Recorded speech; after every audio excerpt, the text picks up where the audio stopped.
Bespoke radio for the masses. Headline edition, July 8, 1947. The Army Air Forces has announced that a flying disc has been found and is now in the possession of the Army. If the game is rigged, change the game. Game changer. I occasionally think how quickly our differences worldwide would vanish if we were facing an alien threat from outside this world. This is Fade to Black with your host, Jimmy Church, on the Game Changer Radio Network and KGRA, the Global Radio Alliance. I need your help to get to the year 1985. You are listening to Fade to Black with Jimmy Church on the Game Changer Network.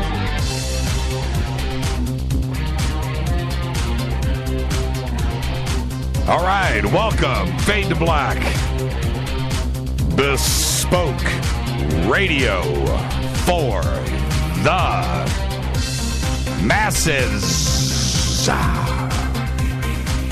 Yeah, man, today's Tuesday, August 1st. 212 days into the new year, just 153 days left. We are live from a bunker somewhere in downtown Burbank, California. And I would like to welcome everybody listening all around the world, all across the United States, hither and thither, to and fro, back and forth, up and down, east and west, north and south, far and near. This is Fade to Black for KJCR, the Game Changer Network, and KGRA, the Planet.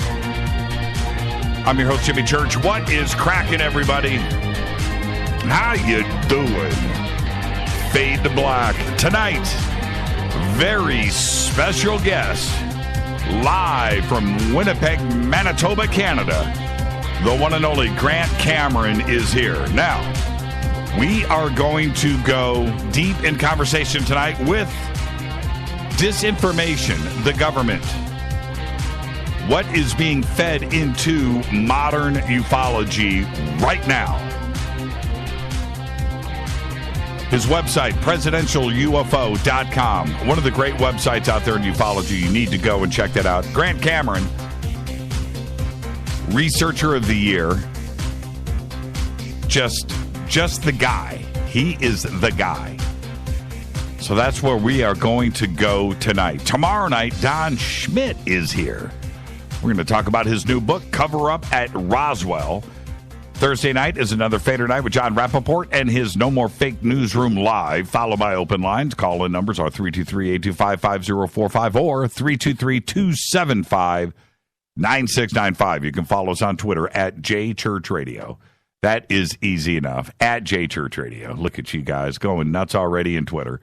At JChurchRadio. And if you want to jump in on the conversation, we have the Sandbox, which is hashtag F2B.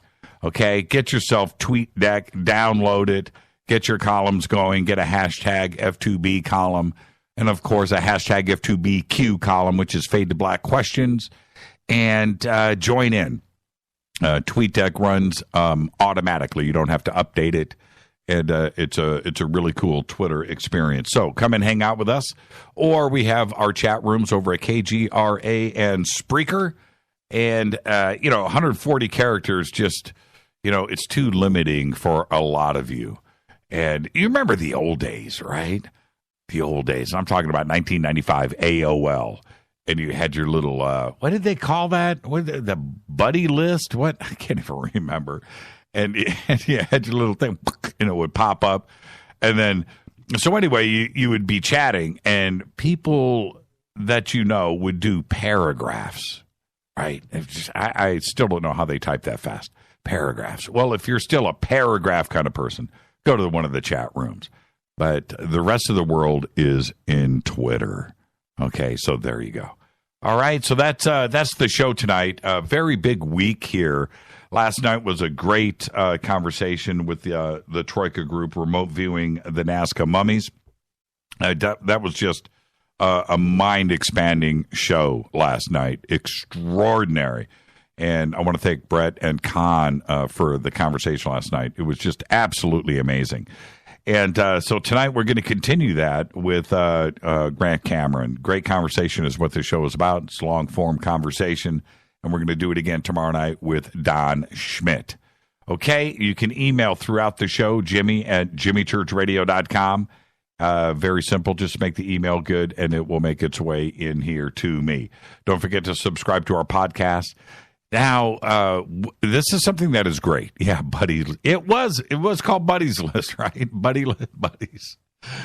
Oh, man. AOL. There you go.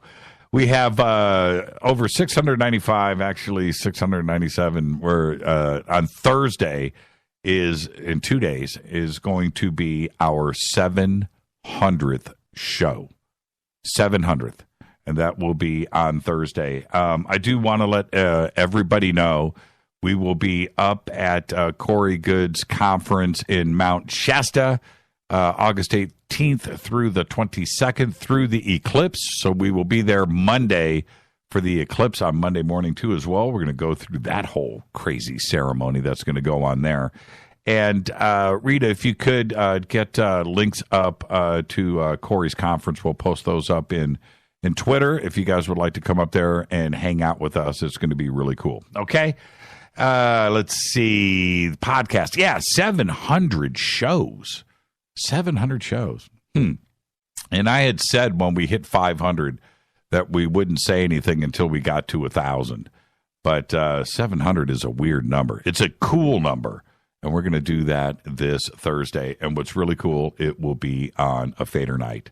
Okay, so with our podcast, $2 per month. That's it. $2 per month. You can go right now, subscribe to the podcast. Just click on our podcast banner over at jimmychurchradio.com. Or you can become an official Fadernaut in our membership section on the site where you're going to get a bunker cam. Hello to everybody in the bunker cam tonight. Commercial-free downloadable archives and downloadable. So whatever device you want, you can just download MP3s. Okay, commercial-free. All right, and you can go all the way to the Game Changer if you want. You can get your Faded Black gear. Get the new T-shirts. Have you seen the new ones? New ones are cool. New ones have all the Jimmy-isms printed on the back. Pretty cool. And then, of course, autograph Fade to Black hats. And I've got some over here. I was going to grab some. I'll do it at the next break.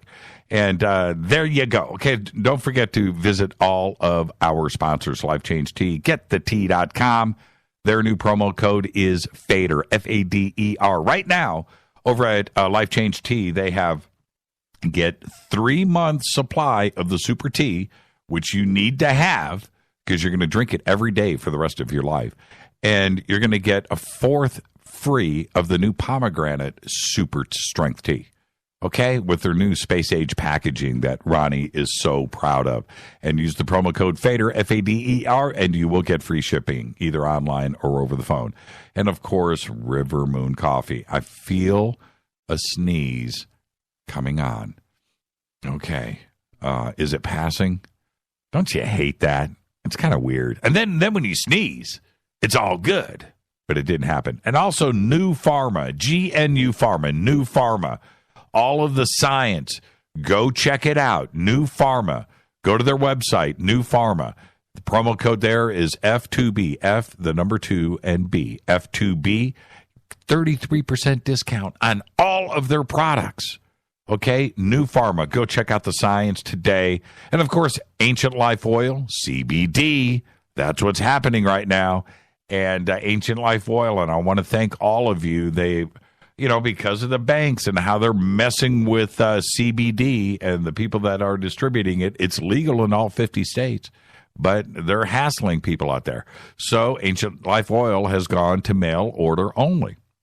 And you guys, and the response to it has been amazing. And Ronnie called me to thank me and thank the Fadernauts for the response. Because it is a hassle, but it's the only way to get it right now. Okay, so mail order only over at Ancient Life Oil. And, of course, Studio Dome speakers, makers of the Fadernaut package in that hard shell case, $129. And with that promo code, you get free shipping. It's all in for a stereo Bluetooth speaker system. Okay, let's get this show cracking. Happy birthday to Def Leppard frontman Joe Elliott is 58 years old. Unbelievable. All right. Our dead guy's birthday today. That's right. You know, Jerry Garcia. 1942 to 1995. Died at the age of 53. Jerry would have been 75 years old today. Garcia was introduced into the Rock and Roll Hall of Fame back in 1994, but then on August 9th, 1995, 8 days after his 53rd birthday, he was found dead in his room at a rehabilitation clinic. The cause of death was a heart attack, but he had a long struggle with drug addiction. He had weight problems. He had sleep apnea. He was a heavy smoker. He had diabetes, all of which contributed to his physical decline, and he passed away at the age of 53. He would have been 75 years old today. On this day in history, OTD, one of the biggest days in modern history, certainly in the 20th century, maybe in all of mankind. It happened on this day in 1981. MTV went on the air. Music television. That's right. For the first time.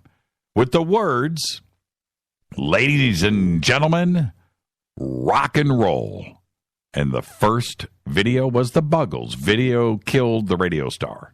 And the second one was, I think it was Pat Benatar, if I'm not mistaken. I think Pat Benatar was number 2. The original 5 MTV VJs in 1981 were... Okay, you know what? I'm going to bust this out on Twitter. The first person to get this right without Googling, let me see how quick you are, I'll send you a Fade to Black shirt. Okay? All right. The original 5 MTV VJs were Nina Blackwood, Mark Goodman, J.J. Jackson, Martha Quinn, and who? Who was the 5th one? First one in Twitter will get a Fade to Black t-shirt. Let's see who does it. Let's see who does. I'm watching it click. Come on. Fade or fact, while I'm waiting for that answer. Fade or fact, Russian President Boris Yeltsin. Oh, that was from yesterday. I didn't do my fade or fact today. Oh, no. Okay, so let's go back to the original MTV VJs. The thing is, okay, nope, that's not right. How can you get that wrong? You know who I want to get on the show here? Rosie O'Donnell.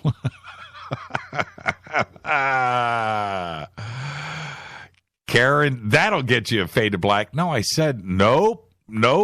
Martha Quinn, I already said Martha Quinn. Downtown Julie Brown didn't happen for another 5 years. Okay, Bob, good guess, though. Good guess.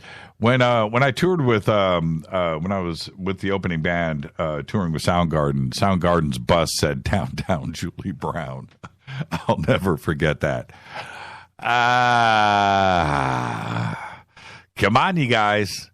Let's do it. Don't cheat. I cannot believe it. And the VJs, which were video jockeys, right? Video jocks.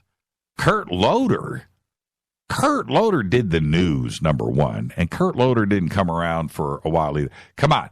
The original 5. I gave you 4. No, not down to Alan Hunter. All right. Now, you better not have cheated. But that is correct. From 5 inches tall on Twitter. All right, 5 inches tall. Email Rita right now and verify who you are, and we'll send you a Fade to Black t-shirt. Let us know what size. All right? J.J. Jackson. I like J.J. Jackson. And what, you know, there were some, everybody thought, I'll give you a little bit of MTV trivia. Everybody thought that it was live, right? Like radio. It was live. And it was not. What they would do, the 5 VJs would go and record the intro and outro to all of those videos. in the studio, and then they would play it back. They were never live. I always thought it was live like radio. And I found out years later that I was more interested in the women on MTV. Yeah, like who? Nina Blackwood? Really? Or Martha Quinn? Was it Nina or Martha? So, yeah, it was taped. It was taped. Everybody thought that it was live. And what was funny for me, if you went through like a 12-hour cycle, right, and you caught MTV at 3 o'clock in the morning, it would be like a replay of what you saw earlier in the day. But yeah, whatever happened to those old days? And if you remember the whole getup for MTV, which made them so successful, was that they just played music videos, and that was it. And then, you know, the TV series and the branching off and all of that. And I understand I went through a cycle and it was new and it was reality TV, and MTV Spring Break and yeah, okay, all right. But what made, Headbangers Ball was pretty good. Ricky Rackman. Yeah. And they just got away from it. Their numbers have declined. I mean, they have declined by, some are saying now it's like 30% a year, 29% per year. Makes you wonder, right? I mean, who's watching MTV today? All right, tonight, Grant Cameron is here. And tomorrow night, Don Schmidt will be joining us to talk about his new book, Cover Up at Roswell. Now, what I wanted to talk about, because when it comes to presidents and UFOs and ET, what do they know? Well, they know a lot. And for anybody, now Grant and I are going to talk about this tonight. Nobody knows more about this than Grant Cameron. But the way that ufology has gone throughout history, the subject of UFOs and the subject of ET, in the 50s, and throughout the 60s, and certainly the early part of the 70s as well, the government was completely immersed and involved in the subject of UFOs, and they were public about it. There were press conferences about flying saucers and ET and contact. It went down all the time. So that involvement and that interest has never stopped. It's there under another name, Black Projects, but it continues to this day. But the other thing that happened, and certainly starting in 1947 with Roswell, there were other cases that predated Roswell too. But let's just go with Roswell, because Roswell was the spilling of the beans and newspaper and radio and everything else that had gotten released at that time, was the ability to create disinformation. After that point, 1947, we had Truman, we had the creation of the CIA, the Pentagon was set up, the Department of Defense, everything went in another direction. And coming off of World War II, and this is something that is not talked about a lot, but I get it, which is this. World War II, we had spy versus spy. We had double agents, triple agents. We had disinformation. The art of disinformation was everywhere. And if you think about D-Day and every technology and radio and radar and submarines and ships and planes and jets and things all over the world, disinformation was everything.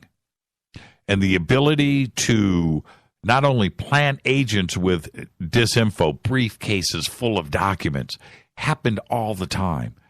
And the art of the deal was figured out. Okay? The way that Roswell happened was an accident. But the way that they dealt with Roswell after that was not. And disinformation and the way to deal with the public on this subject was alive and well. They got it down to a science. So, and when we went through different reports and different studies and different groups, and we all know about Project Blue Book, but there was all kinds of things that were going on, not only predating Blue Book, but afterwards. It was everywhere.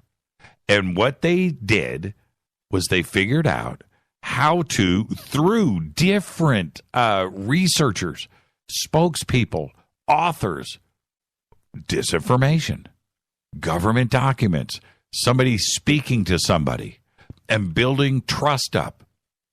So they would get some pieces of the truth, and then they got stuff that was just out and out fabricated. And because the UFO community, which was vibrant across this country, trusted, right? So these different researchers and these different authors, there were UFO books and magazines and movie. It was everywhere. And the disinformation came.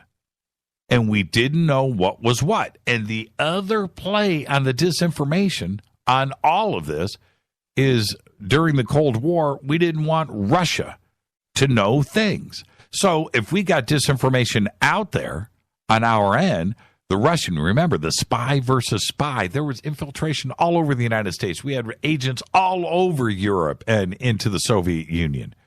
And not only nuclear, but it was everything else. Technology was moving forward fast. Things like the transistor and radars and ICBMs and defense technology and jets and the sound barrier, the space race, satellites. It was all going on at the same time.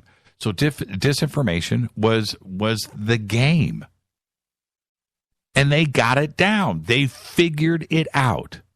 So today, disinformation is distributed so easily. When you have, this is one of the big issues that I have today.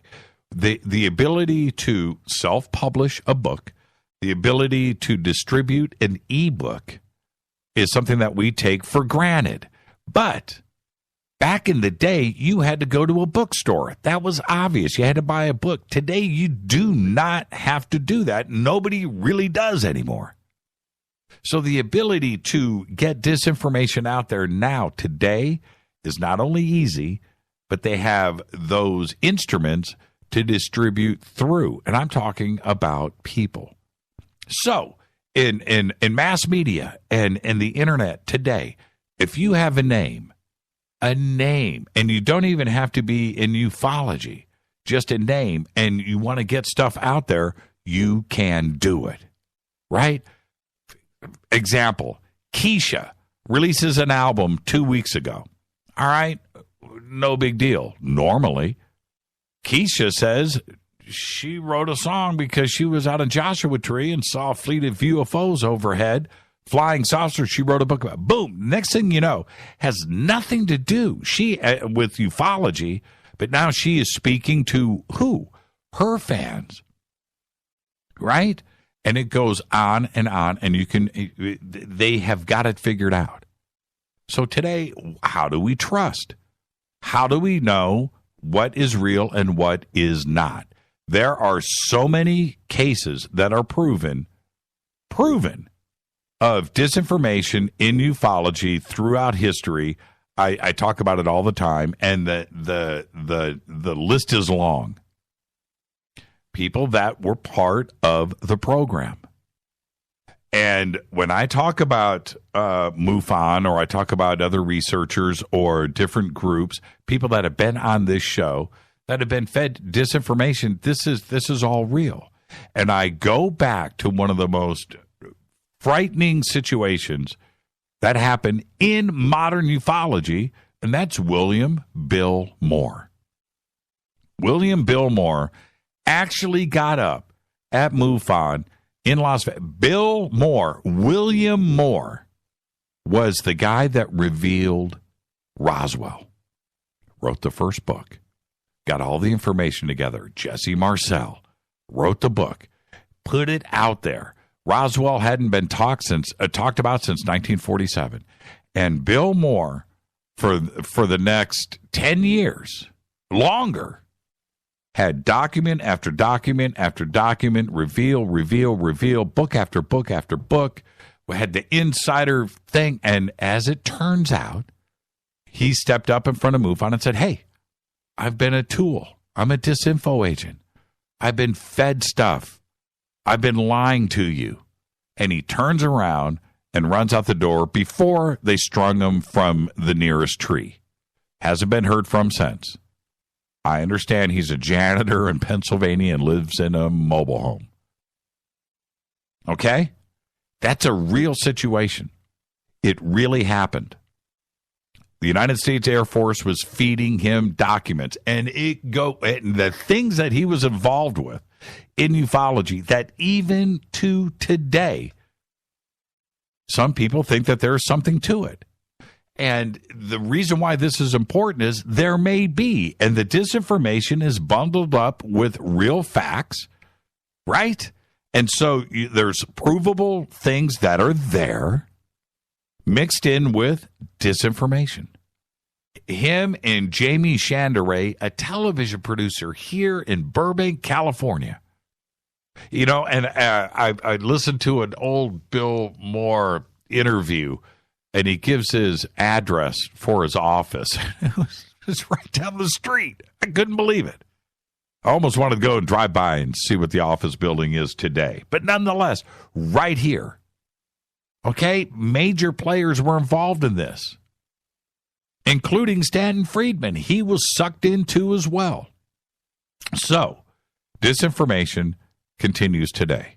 That's what we're going to discuss tonight with Grant Cameron. What do the presidents know? What does the government know? And how are they dealing with modern ufology right now? It's going to be an interesting show. And if you don't think it's going on, and if you think it's all rosy out there, it is not. This is Fade to Black. I'm your host, Jimmy Church. Grant Cameron, Winnipeg.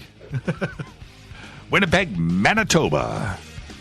Live from Canada. He'll be here in just a short minute on the Game Changer Network and KGRA The Planet. I'm your host, Jimmy Church. Follow me on Twitter at JChurchRadio. I'll be right back with the one and only Grant Cameron. Stay right there.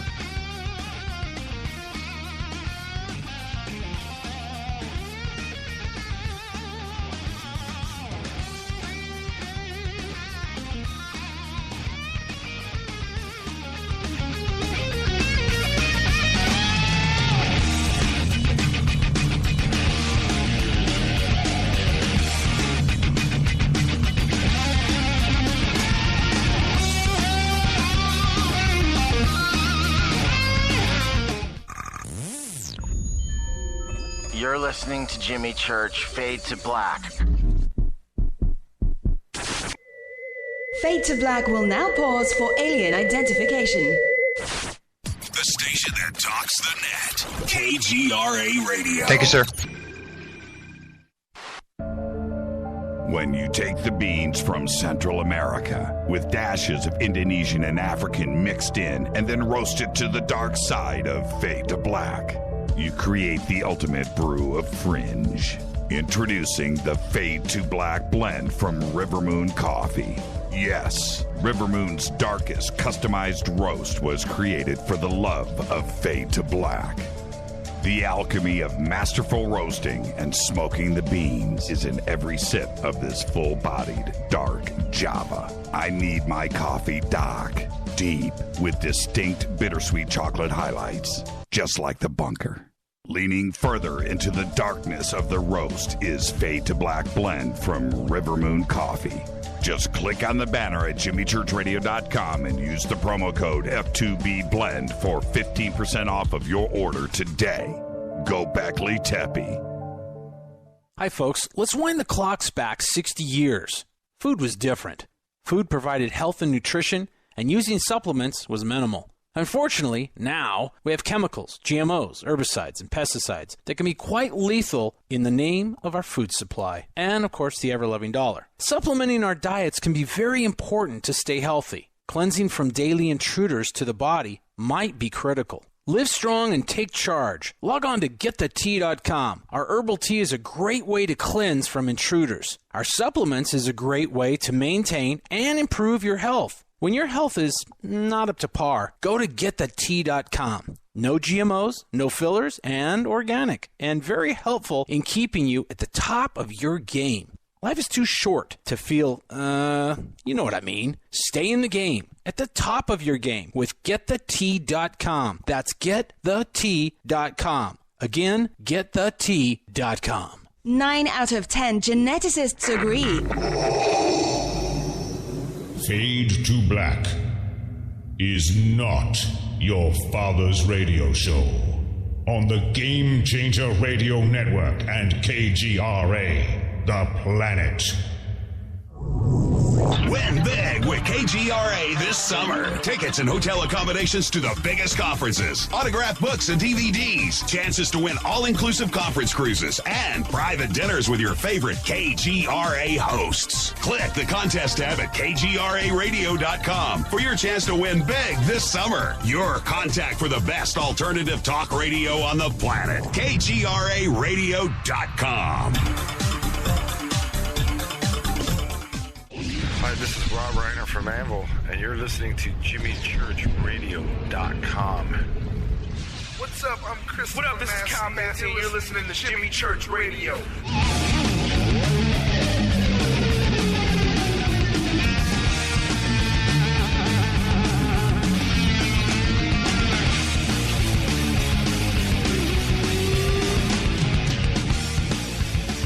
All right, welcome back. Fade to Black. I'm your host, Jimmy Church, on the Game Changer Network and KGRA, The Planet. You can follow me on Twitter at JChurchRadio right now. Come in, join in on the conversation.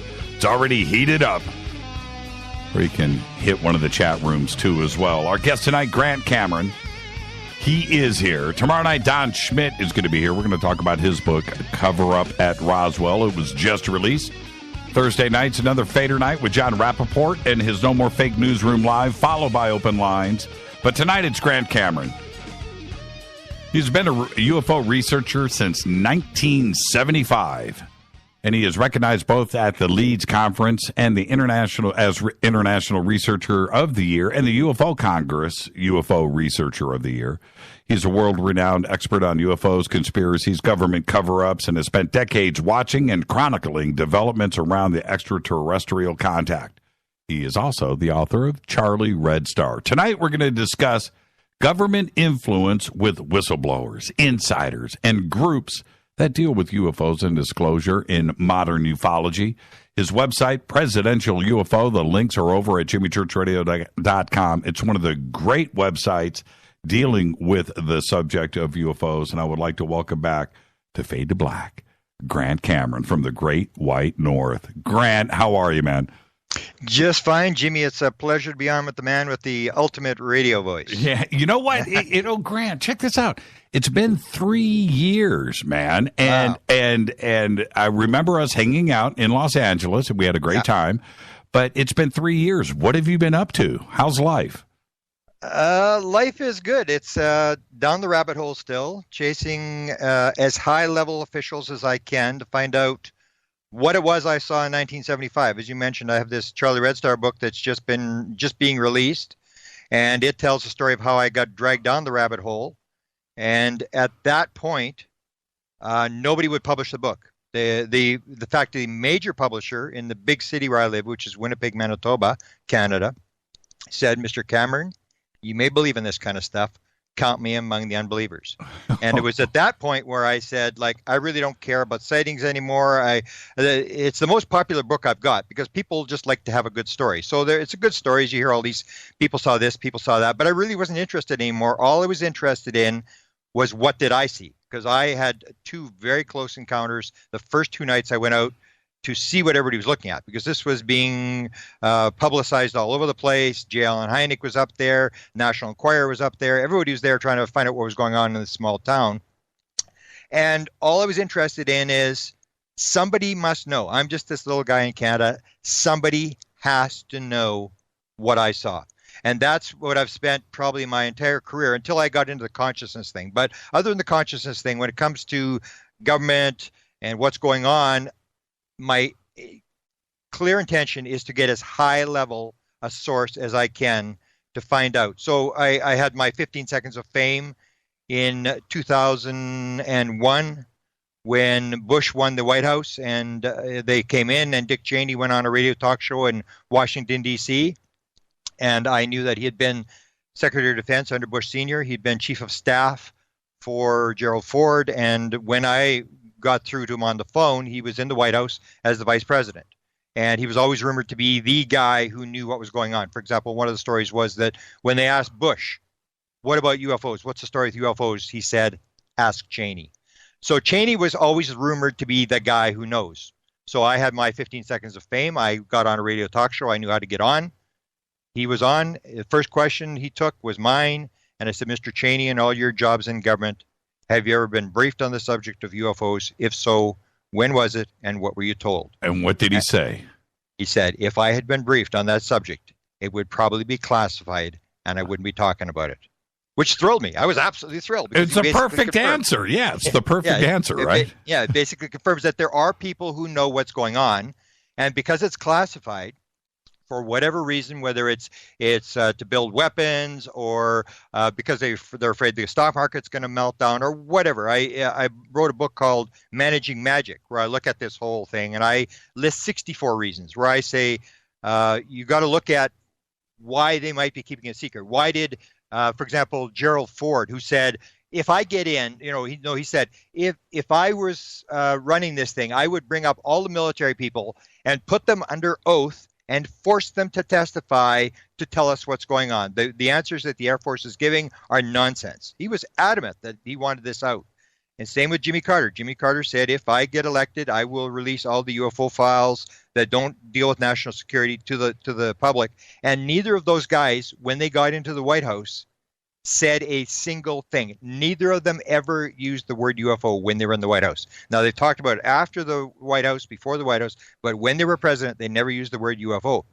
So I looked at, what did they do to switch Carter?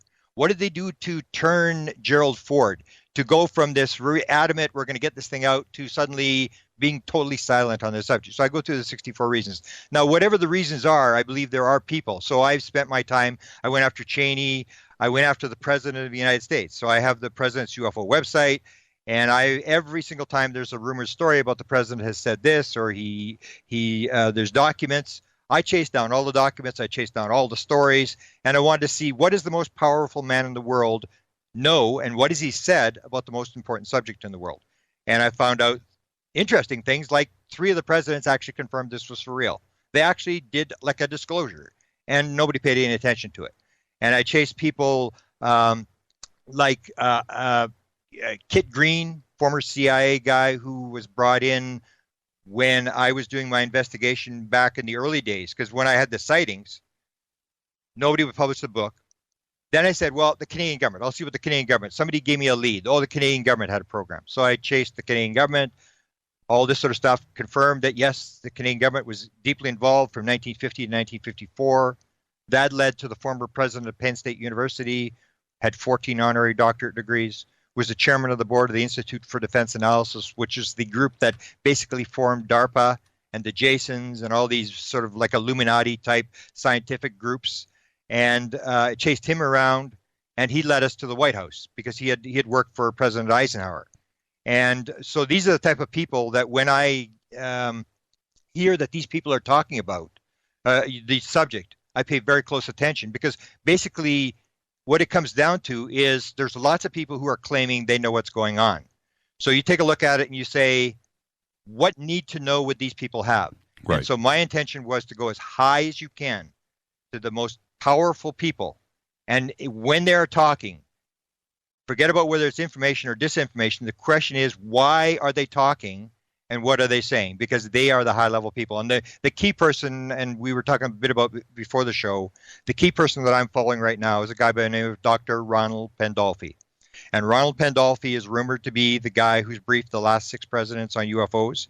He's sort of like seen to be like a CIA liaison in the intelligence community to the UFO community. He's dealt with, I've identified over 24 UFO researchers that he's sort of dealt with.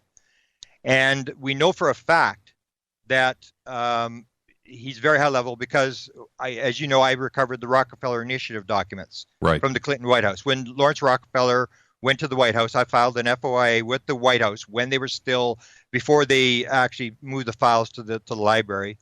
And I recovered this 1,000 pages of documents back and forth between Rockefeller and the science advisor. So Rockefeller never got to the president, but he did get to the science advisor. And then Hillary was moving the documents from the science advisor. All the documents were going through Hillary's office.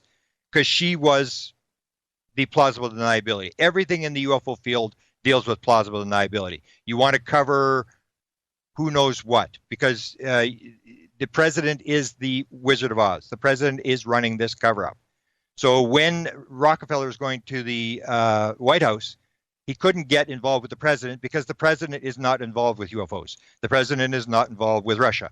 The president is not involved with Iran-Contra. The president is an idiot. He doesn't know anything about anything. When it's a good story, he knows everything. But when it's a bad story, the president has plausible deniability. He doesn't know anything. He was never involved. And that's what happened with Bill Clinton. Bill Clinton always claimed, I didn't know what was going on. I wasn't involved. And when you see the Rockefeller Initiative documents, you see that the documents are going through Hillary's office, and there's an actual document that details this. And for 20 years, I couldn't figure out, why would it be going through Hillary's office? And the key was that Hillary wasn't a government official. So Hillary would take the documents at night and go to Bill and say, Rockefeller says this, what do you want to say back? And so it was this plausible deniability thing.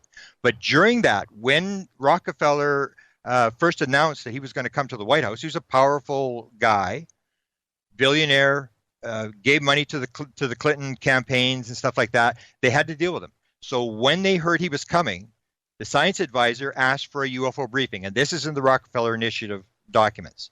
And that briefing was tasked to the CIA. And it was given to Dr. Ronald Pandolfi. This is 1993. This is like 24 years ago. And he's the briefer to the president. He's the briefer to the White House. The story is that he began in 1983 under Ronald Reagan as a graduate student, physicist, PhD physicist, became friends with Reagan, and has been the key guy that interacts with the president. He's rumored to be one of three people that briefed Donald Trump on the UFO situation. He briefed him with James Woolsey, if you remember Stephen Greer talking about James Woolsey, who was the first CIA director for Bill Clinton. James Woolsey was in on the briefing from what I'm told, and a guy by the name of Mike Pillsbury. And this was what it was called a software briefing. So it's the sort of the philosophical part of the UFO phenomena. Then there's a hardware briefing, and that's like the MJ-12 type group. Let me ask you this really quick. Was that during the transition, or was this after he was sworn in? No, this was during the transition. This was in December. What I was told by Dan Smith, who is the guy all the material is leaked to, and that's Ron Pandolfi's sort of best friend. He's his best man at his second wedding, the godfather to his child. And when I heard, what happened was that I don't know if you are familiar with a guy by the name of Robert Collins. Robert Collins was a guy who was an Air Force scientist, was involved in the 1980s with Bill Moore and the Avery, if you remember this group. Oh, yeah. He was one of these guys. Okay, so he puts out a message. This is when I first got alerted to this, was he put out a message on January the 6th, I think it was, of this year, during the transition period, and say, I just got a call from or an email from my good friend, Dr. Ronald Pandolfi, who got me an interview with the CIA. And he said, Trump is open to disclosure and is against disinformation. So immediately I knew that Ron Pandolfi was his key guy. I've been chasing him for years. I've written about him numerous times. And so I started to contact all the people I knew who knew Ron Pandolfi and say, do you know what this is about? What's this message about? That Ron is talking about Clinton or Trump being open to disclosure and against disinformation. Nobody would talk except Dan Smith. Dan Smith said, oh yeah, I'm talking about it on my blog. Here's my phone number. Give me a call. So then I phoned him up and I said, was Trump briefed? And he said, yes, as far as I know, he was briefed. Ron, who he's talked to every day for 26 years, said to him that he was with Trump almost every day during December. And that the briefing did take place. These three people briefed it. But again, it's plausible deniability, because as soon as that came out, Steve Bassett found out about it. So Steve phones up Ron Pandolfi and said, did you brief Trump? And Ron says, no, I didn't brief Trump. And it's this plausible deniability. So the way it works, and this is always the plausible deniability thing, Ron will tell me indirectly through somebody, or he'll go through Dan Smith. He will put the material out. And Dan Smith says, I have to listen. So I listen. He'll only repeat something once, and he'll drop something. And if I pick it up, I pick it up. If I don't, and he will deny everything that I've said about him in 26 years. So basically, you're not allowed to tape Ron Pandolfi. You're not allowed to reproduce his emails, but you can say anything you want about him in terms of what he's said, because it's all plausible deniability. He will deny everything that's said. Like, for example, in the Managing Magic book, I talk at great length about him in Managing Magic. He's never made a comment about what I have said. And if you ask him about anything that I say in the book, they'll just say, no, it's all wrong. He made it all up. He's this kind of stuff.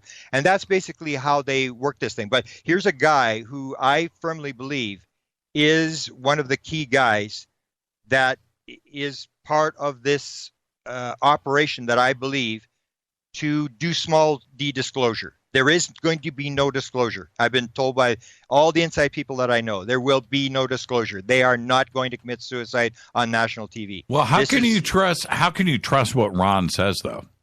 It comes down to who do you listen to? It's not who do you trust. Everybody's in the same boat. Whether you're listening to some guy on the street who's got a good story that he had this experience, or he's a CIA guy, he's ex-CIA, and he had all these. Everybody's in the same boat. You really don't know whether they're telling the truth. Right. The fact is, who is the guy? We can actually clarify and spell out who Ron Pandolfi is. He is a high-level intelligence officer. Same as the second guy is Jim Semivan.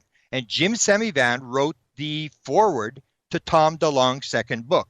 And I knew about Jim Semivan before he went to Tom DeLonge. He's only been with Tom DeLonge since April of last year. Tom DeLonge started to make this noise that he had these high-level sources, and Tom DeLonge does have the sources he has. And that's all it comes down to is do they have these sources? Are these high-level sources legitimate sources? Are they connected to the government? So it's who you're listening to. It's not really what they're saying. So Jim Semivan writes the foreword to Tom DeLonge's book. He's running Tom DeLonge's operation, from what I'm told. He's the head guy, and he was a briefer for the President of the United States. This we know for sure. He's a high level, not a counterintelligence. He's an intelligence officer, and a senior intelligence officer who briefed the president. So when you get Pandolfi who's briefing the president, and you get Semivan, I don't care. You're going to have to weed through everybody's story and weigh this and weigh that. These guys are in the White House. These are key people, and I was shown by one guy who sort of alerted me to Jim Semivan.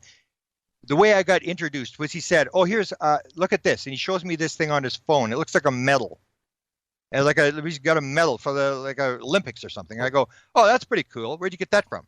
He said, "I can't tell you I can't tell you what it is. I can just tell you where I got it from." And he flips the phone, and there's a mailing envelope from Camp David. And Camp David is not the White House. Camp David is the President of the United States. And so then this guy basically says the top guy, his main man, is in Washington. It turns out to be Jim Semivan. So I've seen enough evidence that indicates that this is a direct contact to the President of the United States. And that's what you want. You want a guy like Cheney, a guy like the President. So when the President talks, everybody better be listening. And what people are doing that I think is a mistake is they're chasing good stories. Somebody's telling a good story about what's happening on other planets or whatever. And the key thing, when Ron Pandolfi, he's actually having these meetings that I described to you before. He's actually having go-to meetings on the internet. And he's arranged this sort of thing. And there are only 15 people who show up. His wife, his second wife, her name is Aliha Pandolfi, is running this thing. And you can go on there. And if you think it's disinformation, you can ask the question, is this disinformation? You can ask what's going on. And they're basically doing this. And it's 15 people. So if this is a disinformation operation, it's not going very well because there's only 15 people watching. And so to me, it all comes down to who is your source. I've spent my entire life trying to find the highest level source there is and listen very carefully to those people, not listen to good stories. Find the high-level source and listen carefully to what they're saying. And people aren't listening. There's only 15 people showing up, and this guy is doing this out in the open. Let me ask you this, Grant. How many – you brought up Bill Moore, and I brought up Bill Moore in my opening rant on the show. How many Bill Moores do you think are effectively running right now in ufology today that are being fed, half-truths, disinformation from official government sources?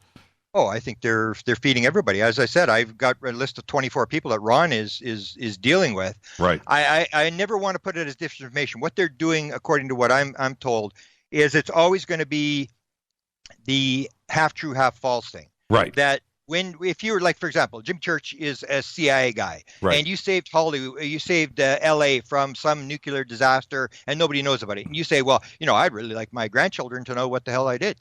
And then they say, okay, here's how it works. Chase Brandon, prime example. Right. You go to them and you say, okay, I want to do this book on UFOs. Chase Brandon is fascinated with UFOs. So he does 2 books, one on Roswell, one on UFOs, which still hasn't been released. And they say, okay, it has to be reviewed by the CIA. So it gets reviewed 2 to 8 times. It goes to the CIA and they say, okay, this is classified. You got to change the location. You got to change this name. You change that. You change this. And you fictionalize the thing. You can put it out, but you got to fictionalize the thing. And that's what they're doing is they're controlling the story. It's a climatization, because if you wanted to disclose, you'd go to the New York Times and the Washington Post and CNN and Fox News, and you would take them to see the bodies and the crafts, and then you'd have a news conference. That's what you do if you're disclosing. So they're not disclosing. And if you wanted to cover up, you do what the other 200 countries in the world are doing, is you just shut up and quit talking about it. The United States of America is the only country in the world where there are leakers and whistleblowers and this kind of stuff. In Canada, I've been in this business for 42 years, and because I do the U.S. stuff, I always get asked by U.S. people, well, what's the deal in Canada? And the answer is always the same. I have no idea. I don't even know if anybody's even working on UFOs until last year when Paul Hellyer told a dramatic story. But other than that, I say they may not even be working on UFOs because they've never talked about it. That's how you make the story go away. That's how you cover it up. You just shut up and quit talking about it. Right. But you can't say that you're going to that you're covering up and then you're sending people out as they did in the 1970s. Because when managing magic, if people think there's a cover up, then I say you got to explain this. 1969, the U.S. Air Force and the U.S. government shut down Blue Book. They say there's nothing to this. No national security implications, no proof of ETs, not interested in the subject, and you shut it down. You never have to talk about it again. You never have to put anybody out in front of the press to explain a UFO sighting. You can just shut up and the story will go away forever. So in 1973, they contact my friend Bob Emenegger, who's a film producer, was a vice president for Gray Advertising in Los Angeles, doing ads, was friends with Nixon's people. And they say, we'd like you to do these 8 documentaries on different sort of things for the U.S. military, 3D holography and working with dolphins and stuff. And he's a very skeptic. And then they say, oh, we'd like you to do a UFO documentary, and we'd like you to hide it under the other 8 documentaries. And Bob went, you mean this is for real? And they said, what would you say if we told you that there was a landing at Holloman Air Force Base in May of 1971, and the aliens landed, we filmed it from 3 different vantage points, and we would give you the film for your documentary?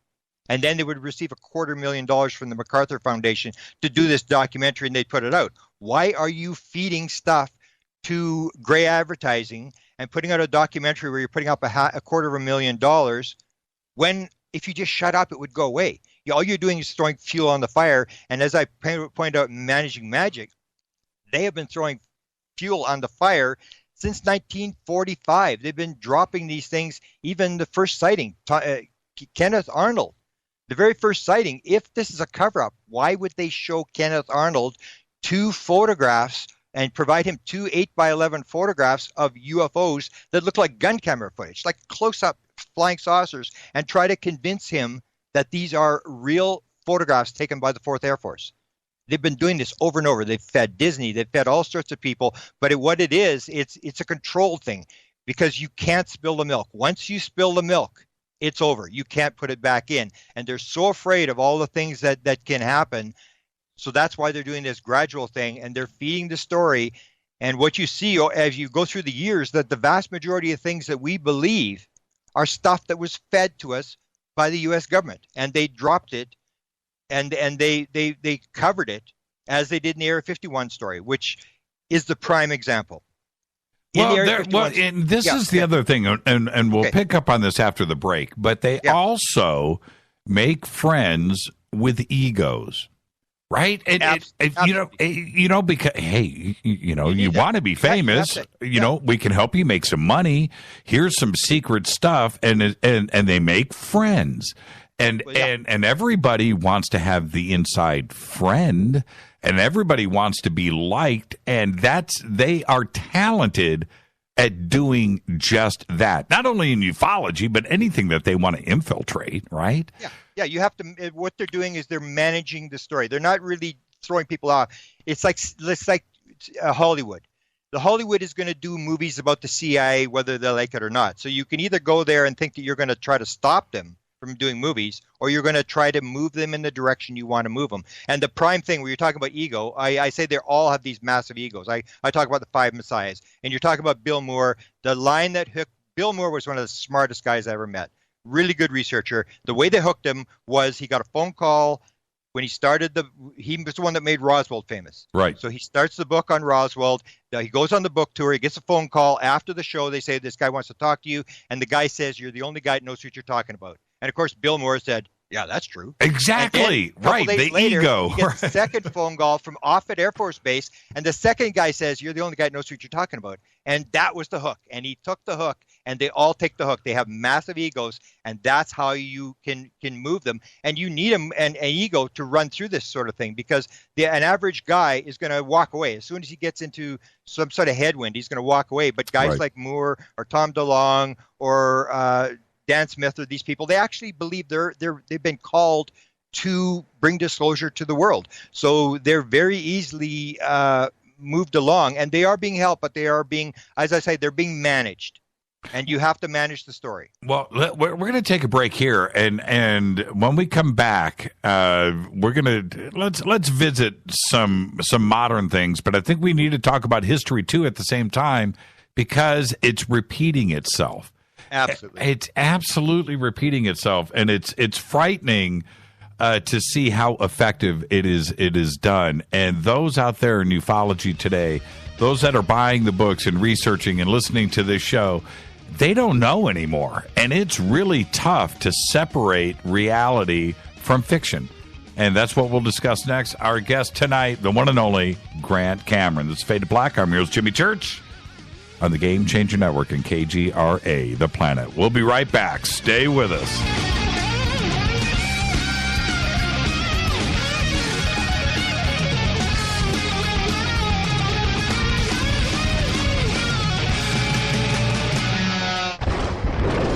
This is Fade to Black with Jimmy Church on the Game Changer Radio Network and KGRA, the Global Radio Alliance.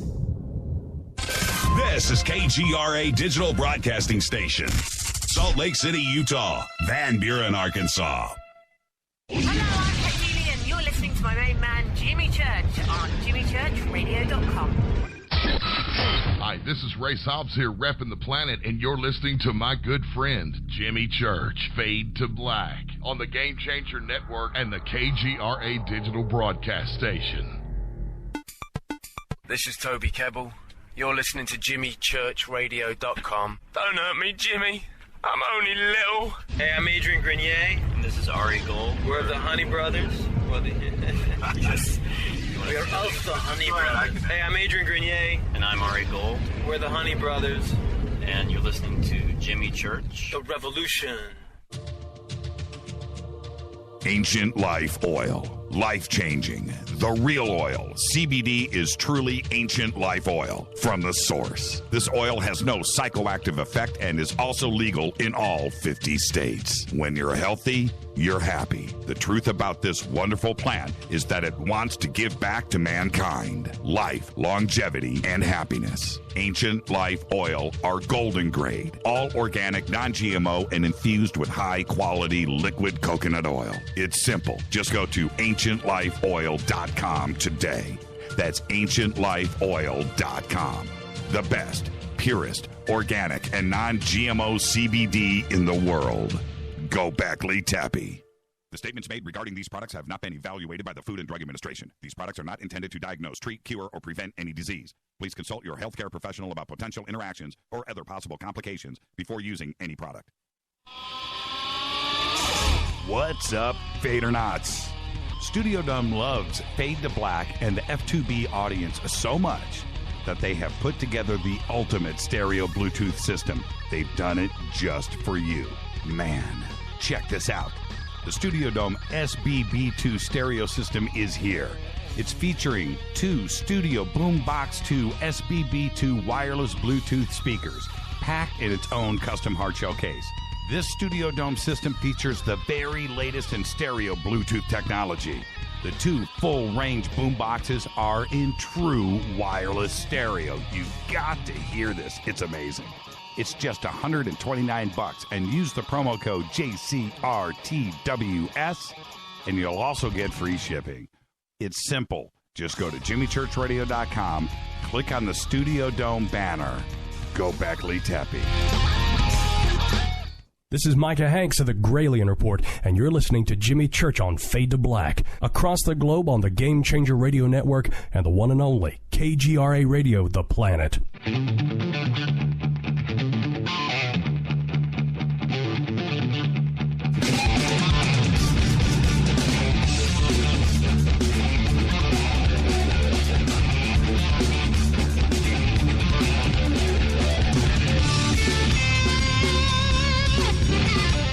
All right, welcome back. Fade to Black. I'm your host, Jimmy Church. Tonight, our guest, Grant Cameron. We're discussing the government influence with whistleblowers, insiders, and groups that deal with the UFOs and disclosure and modern ufology. This portion of the broadcast is brought to you by River Moon Coffee, makers of the Fade to Black blend.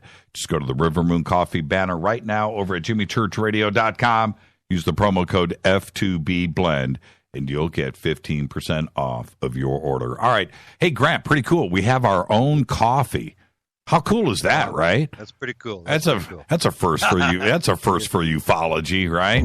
Yeah. Beautiful. So, this is what I find interesting, and I want to go back and forth here. I want to go back into history, and I want to stay on topic with today.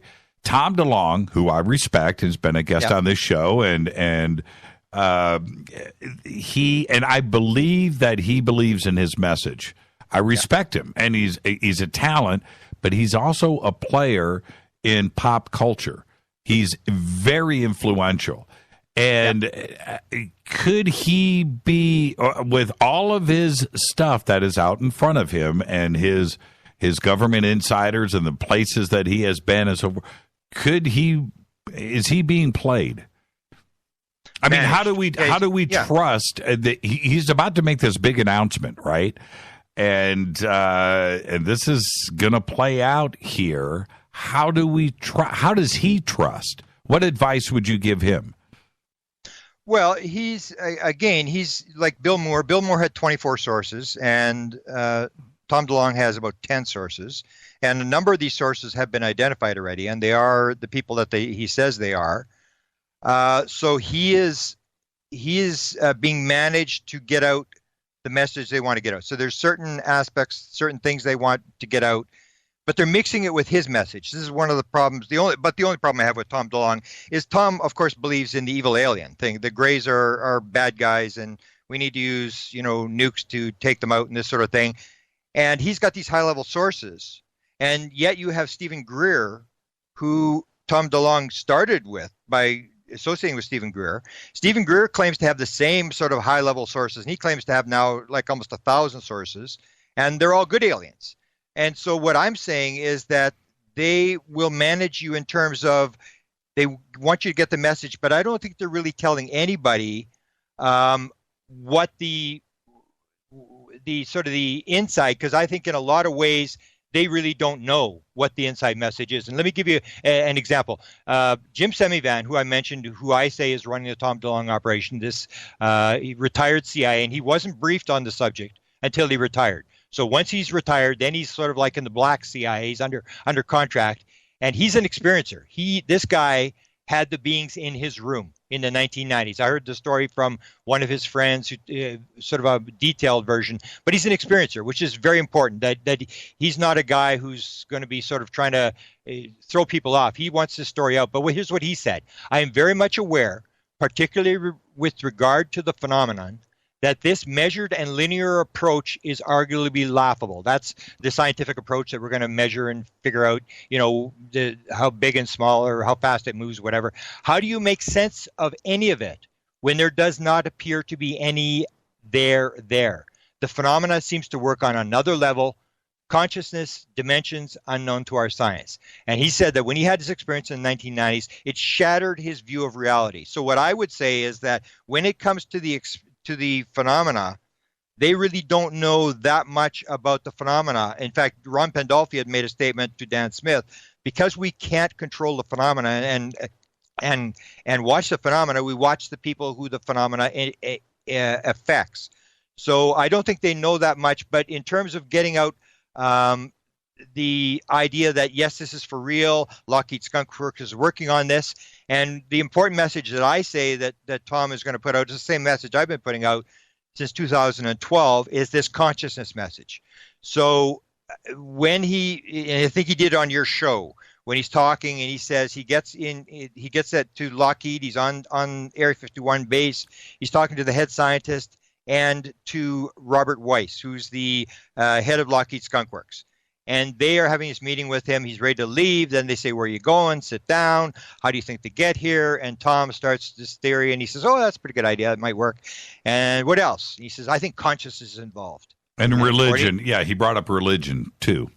Well, but that's Tom is bringing that in. Tom says that he had this idea. This is this evil alien thing that they're infecting our religion and stuff. But he had that idea before he went into Lockheed Skunk Works. And he believes that because he hit the nail on the head with the evil alien, that they went along with him. Right. But as I said, that doesn't make any sense, because Stephen Greer is saying the same thing, except he's saying there's no evil aliens, they're all good aliens. Right. So I don't think Tom is bringing that in. But it was when he said consciousness, he said at that point, the head scientist at Lockheed said, now you're talking. Right. And all he wanted to talk about for 45 minutes was consciousness. And that's what I say is the key message that I hope Tom gets out. And that is the idea that consciousness is the basis of this whole thing.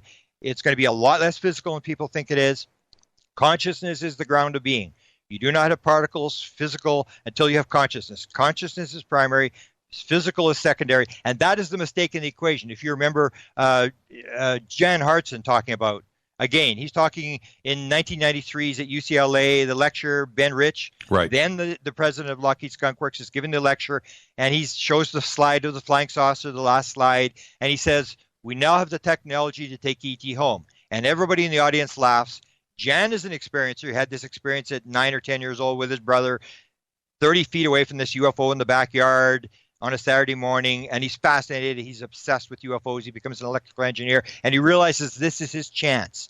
And so as Ben is answering questions at the end, and Ben says, we've discovered the mistake in the equation. And the key is, what is the mistake in the equation? What is the thing that they got wrong? And I'm saying it's consciousness. It's this idea of consciousness.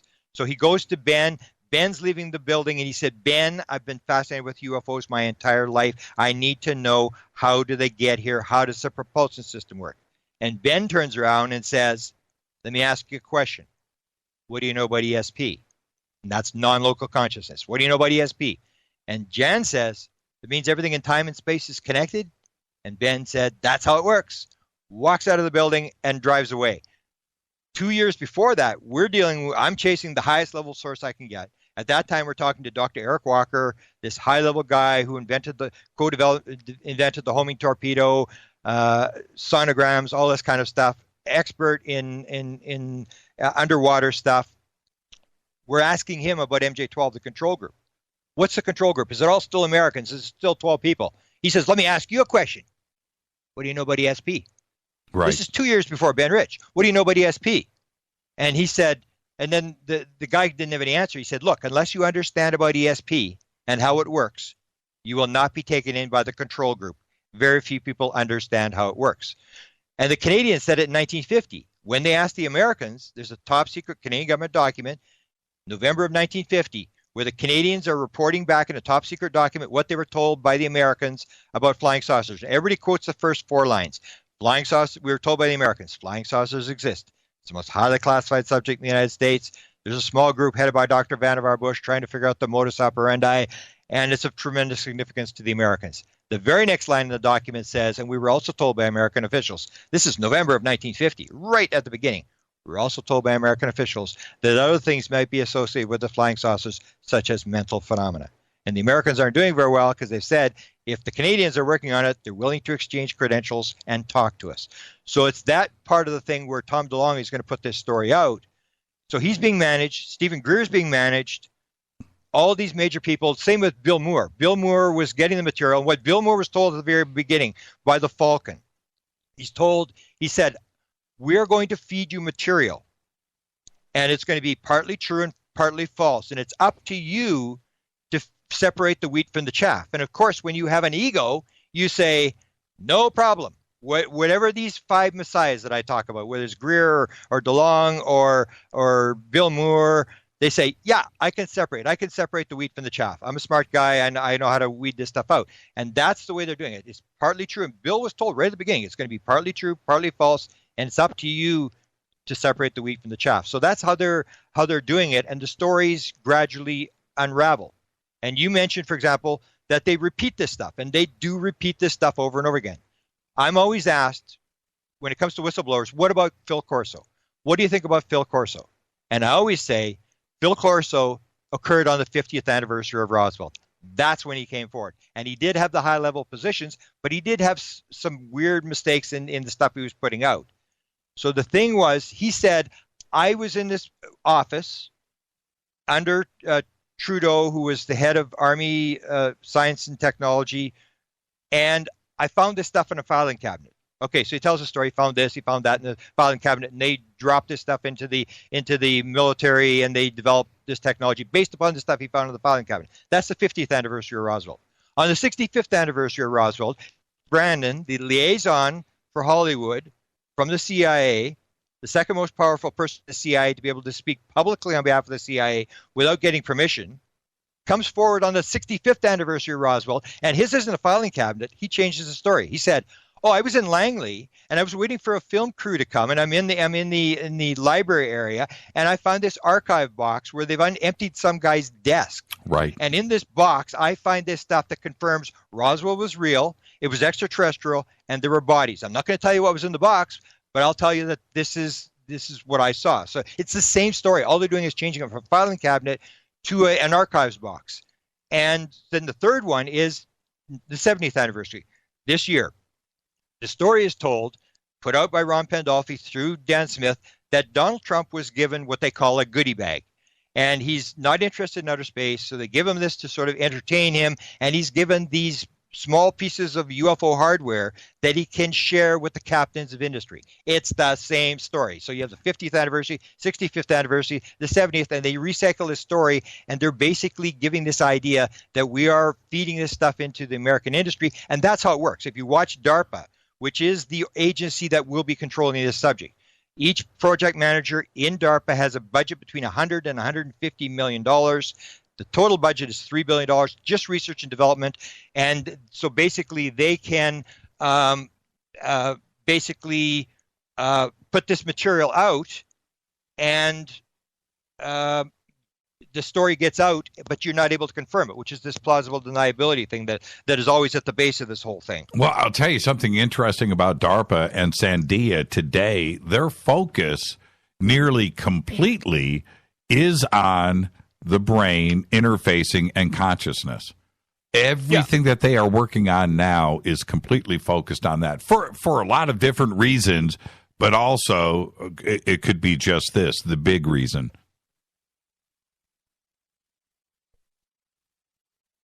Did I lose you? Yeah, okay, go repeat that again. Oh, I said DARPA right now and Sandia National Labs are completely focused on consciousness and brain interfacing with computers. I mean, that's all of their budget is completely focused right there. Yeah. And you do have, if you know the story, I don't know if you've interviewed Annie Jacobson yet on her latest book called Phenomenon. Yep. Or Phenomena. If you look at the people that she names, it's the same guys. It's John Alexander, it's Hal Puthoff, it's Kit Green, it's Jacques Vallée. It's all the same UFO guys. They're into this whole thing because it's called, in the CIA, it's called phenomenology. It's not UFOs, and that's why I called it managing magic. It's all connected, the UFO and the psychic phenomena. And one of the guys that's running around now is Kit Green. And before Ron Pandolfi ran the Weird Desk at the CIA from 1983, Kit Green ran it from 69 to 83. And Kit Green is running around. If you follow Annie Jacobson, if you go to her book, read between page 394 and 400. She talks about Kit Green dealing with experiencers who have been injured. He's dealing with not experiencers and with people who are highly psychic. And they're looking at their DNA patterns. And they're looking at, with this Gary Nolan at Stanford University, and they're doing MRIs, and they say that all experiencers have a certain gene structure that appears to be there from birth, and they also have a brain pattern that they call the antenna. And it's the same sort of pattern that they get with experiencers. Now, Kit Green is running around telling people this story. So again, is this disinformation, or why is Kit Green telling the story? They're basically putting this out. The story I was told by another source that knew Kit Green was that Kit Green, if you're an experiencer, and John Alexander's talked about this, if you have like 10% experiencers, people who've interacted with the beings and been on board the craft or whatever, if you have it in the public, you're going to have 10% experiencers in the government. And if you have those experiences, what I was told is that they send you to Kit Green. And Kit Green does the MRI. He's a doctor, and he puts you through all these different tests to see, are you crazy, are you delusional, or are you an experiencer? Because he knows the UFO thing. He worked on it from 69 to 83, and he knows this connection to the UFO phenomena. And he's working on this thing as well. I mean, they're doing these brain patterns, they're doing these brain imaging stuff, and they're working with experiencers. And I know one who's part of the program, and Burroughs and Peniston, these guys have said openly that they're part of this program. Their DNA has been tested, their brain patterns have been tested. And so this stuff is going on, and it's going on probably in the black world, but Kit Green is very open about this stuff. So that's another guy that when Kit Green starts talking about this kind of material, you got to, whether it's disinformation or information, this is a very high level guy talking. And the question is, why is he talking, and what is he saying? And when we talk about Greer and DeLong, I want to talk about Corey Goode too as well.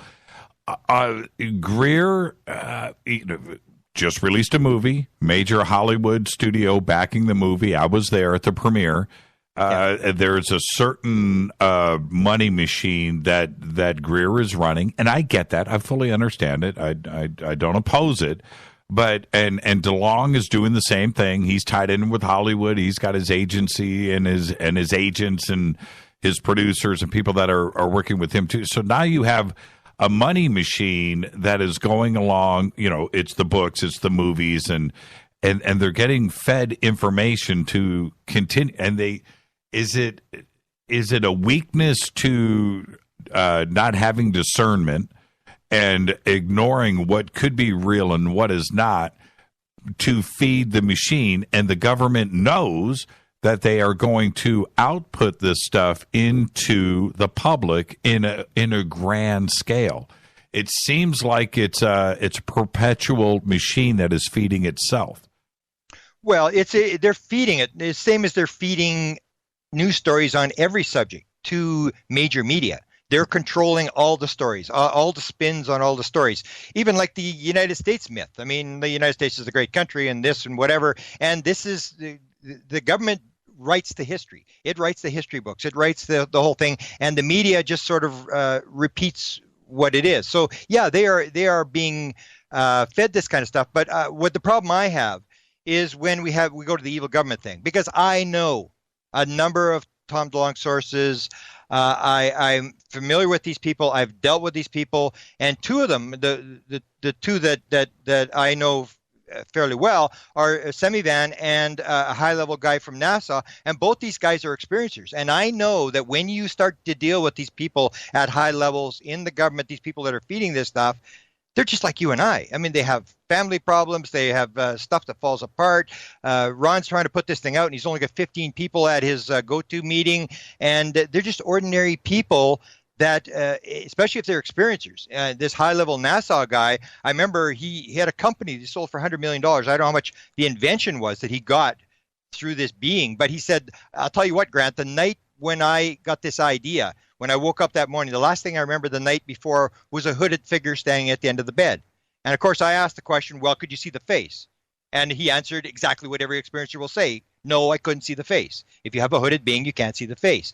And so here's a high-level NASA guy who's introduced me to a number of experiencers, who's not really on the record, but you have these people that are in the government, and I really don't believe so much in the evil guys, like Dick Cheney, like we get up every morning, or George Bush, that we get up every morning and we look at our grandchildren's pictures and stuff, and we got to figure out how to destroy the world here.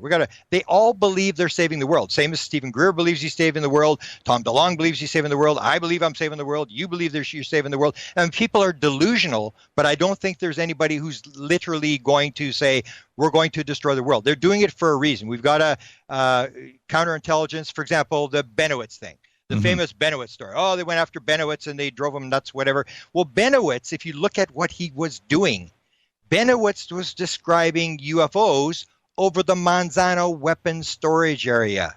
Manzano weapons storage area was the biggest repository of nuclear weapons in the world. Well, if somebody's saying there's UFOs over the nuclear weapons, that's a classified issue. We don't want that. We have to stop that story. So, yeah, they will run you if you get into energy stuff or nuclear weapons stuff, the kind of stuff that they really don't want out.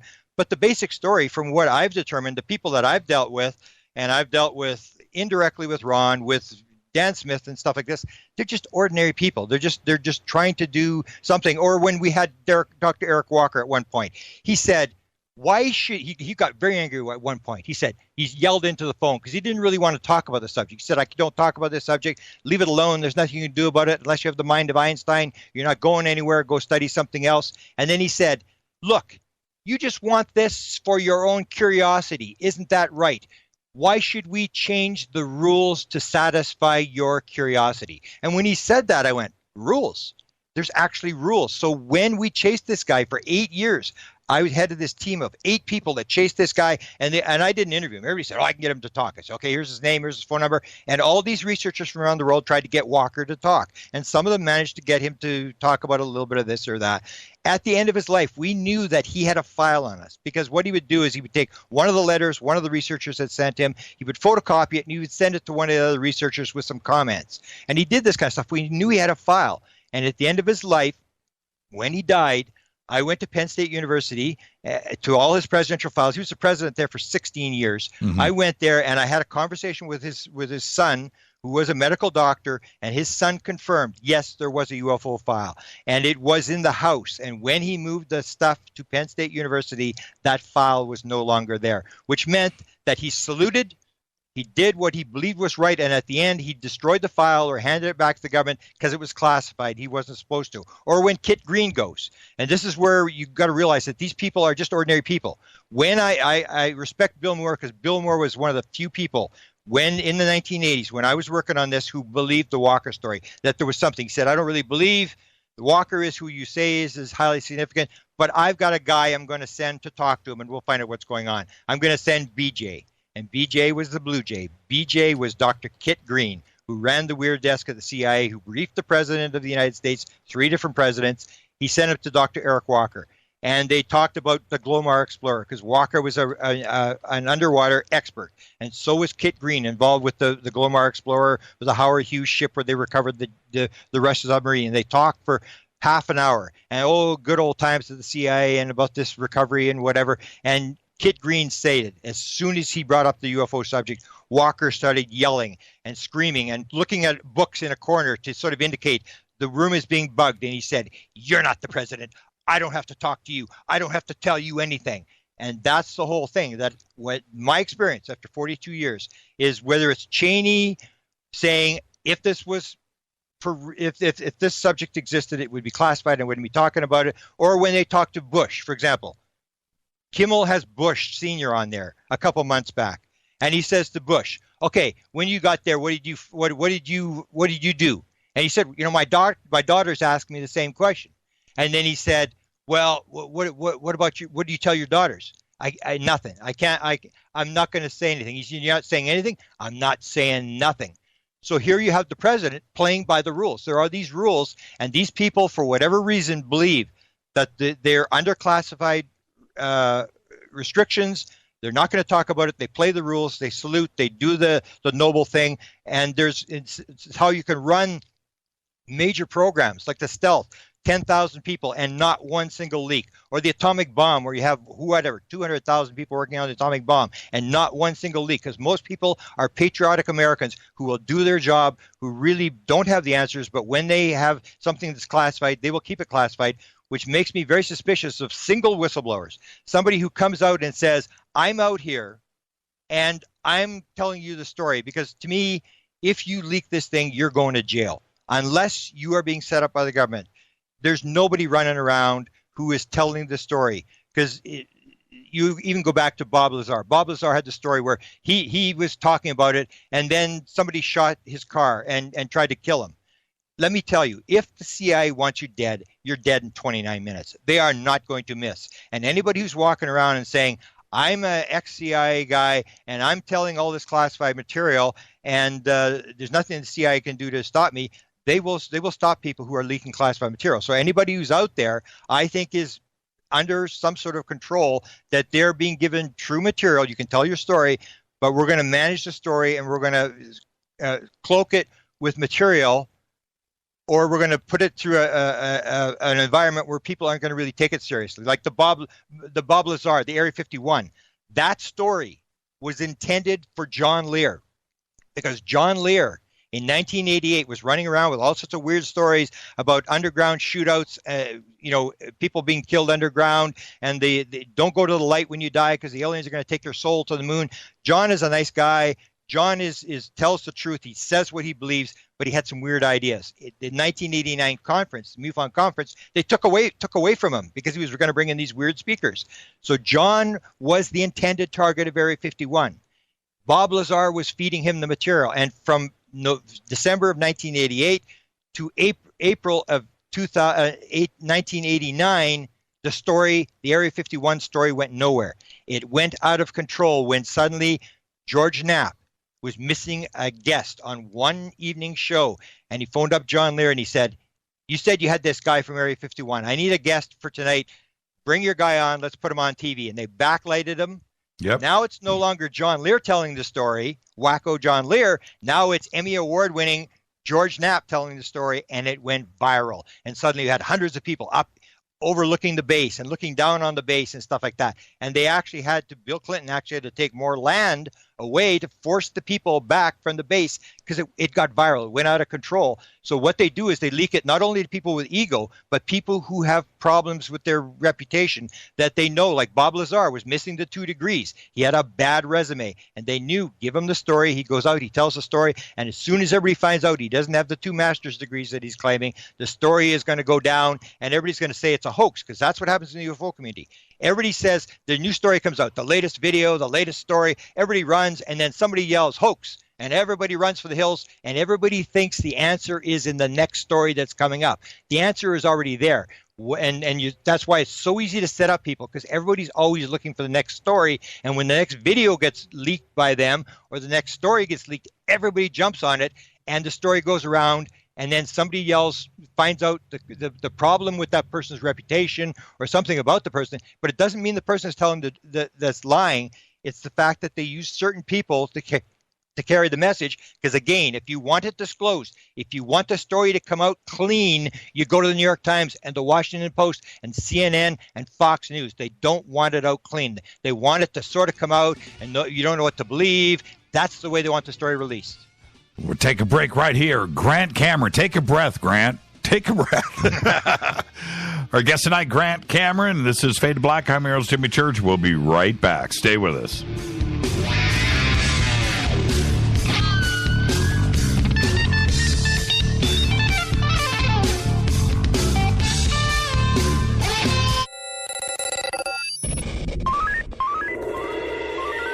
Way out here, we listen to Jimmy Church. You're listening to Fade to Black. Always on the edge of the hottest alternative talk. Jimmy Church with Fade to Black. KGRARadio.com.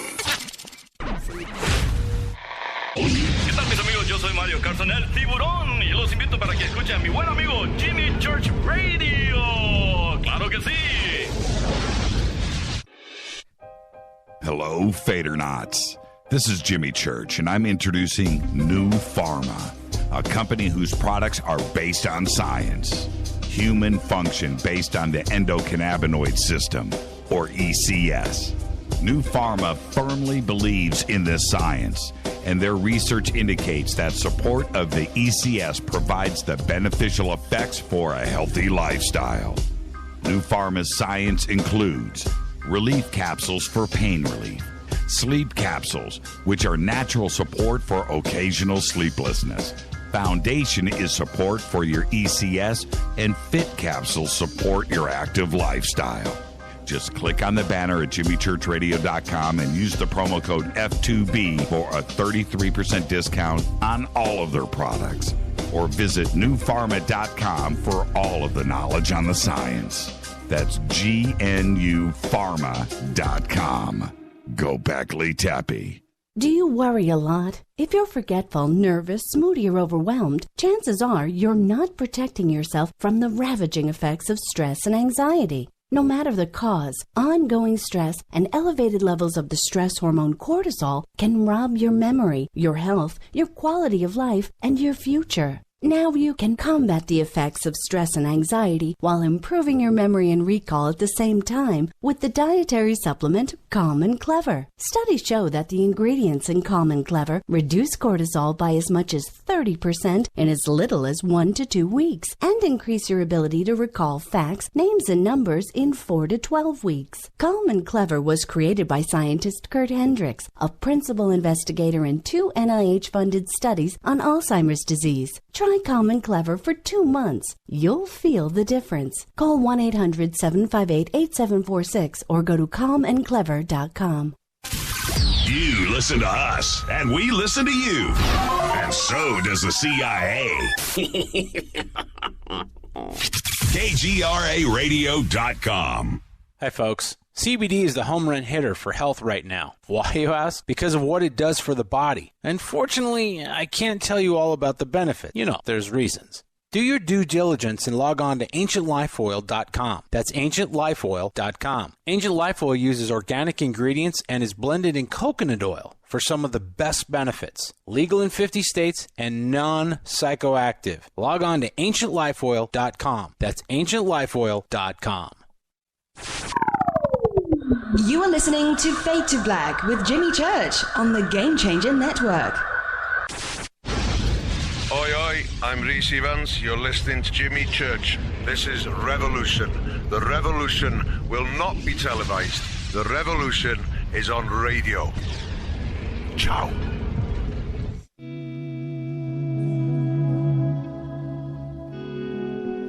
So John is playing the game. He's pushing this sort of stuff out. And then you even have, like people say, oh, when the president discloses, then I'll believe it. And I say, I'm actually going to write an article right now where I say the president may have declassified the UFO and Roswell story. If you remember a couple weeks ago, Donald Trump, there was a story about him talking about they're no longer going to fund this Syrian rebel group. And that was a black operation. And the stories went around that he had suddenly declassified this whole thing. Same as Jimmy Carter, when he mentioned the stealth fighter, when he was running for re-election in 1980, it was immediately declassified. So when the president talks about a subject, if he mentions the subject, it becomes declassified. Annie Jacobson talks about the fact that Area 51 was declassified because Barack Obama talked about it. When he was giving this award to Shirley MacLaine, John Podesta comes into the White House. The day after John Podesta comes and joins the Obama administration, Obama gives this award to Shirley MacLaine, and he makes this famous statement. He says, you know, when you become president, everybody asks you about Area 51. And I really didn't know anything about Area 51, so I phoned up Shirley MacLaine to see what was going on. Joke, joke, joke. And then he says, you know, I'm probably the first president to publicly talk about Area 51. That was him declassifying Area 51. Now, it doesn't mean the documents have come out, but in 2015, when these there's 6 disclosure teams running around disclosing this stuff now. Different operations, the long operation run by Jim Semivan, the Pandolfi, the Greer, the Hollywood thing by Chase Brandon. So when you have this stuff that it's all basically started in about. Keep going. Yeah, Sorry, I was just talking to my producer. Yeah, this starts in about the same time that Barack Obama makes a statement. He's interviewed by GQ magazine in November of 2015, and the GQ interviewer says, "What about the Book of Secrets? Do you get to know what all the secrets are and stuff like that?" And Barack says, everybody always asks me about UFOs and Roswell, and I just want to let you know that top secret stuff isn't as exciting as you think it is. I think there's a chance that he may have actually declassified the UFO and Roswell subject, because it was at that point when suddenly there's viral thing. I've been in this for 40 years, and it's only in the last 2 years where suddenly they are, and what I'm told is they are not experimenting. They have times and deadlines, and they are on a mission to get this story out. But it's being done through this small d thing. We're going to put it in movies. Tom DeLonge's got this $1 billion. They're going to put it in the movies. You're going to see one on the Avery that's going to come out on these Avery characters that Bill Moore. They're doing a documentary on that, and that was authorized by Ron Pandolfi. You're going to see another one with Chris Bledsoe. You're going to see a whole series of his story. You're going to see all these different stories coming out, and that's how they do it. Because if you go to a skeptic face to face, you just back the guy off. The way you disclose this thing is to do it indirectly, subliminally, through fiction. So they put it through Hollywood, and that slowly moves people that you don't really realize you're being told this is for real. You just think it's a movie, and indirectly, subliminally, they're getting across the idea, this is for real. There are beings here. It's consciousness, and they're ultra-terrestrials are really not ETs. They're more than ETs that has this consciousness aspect. That's what they're pushing right now, is this portal idea. They're just pushing it.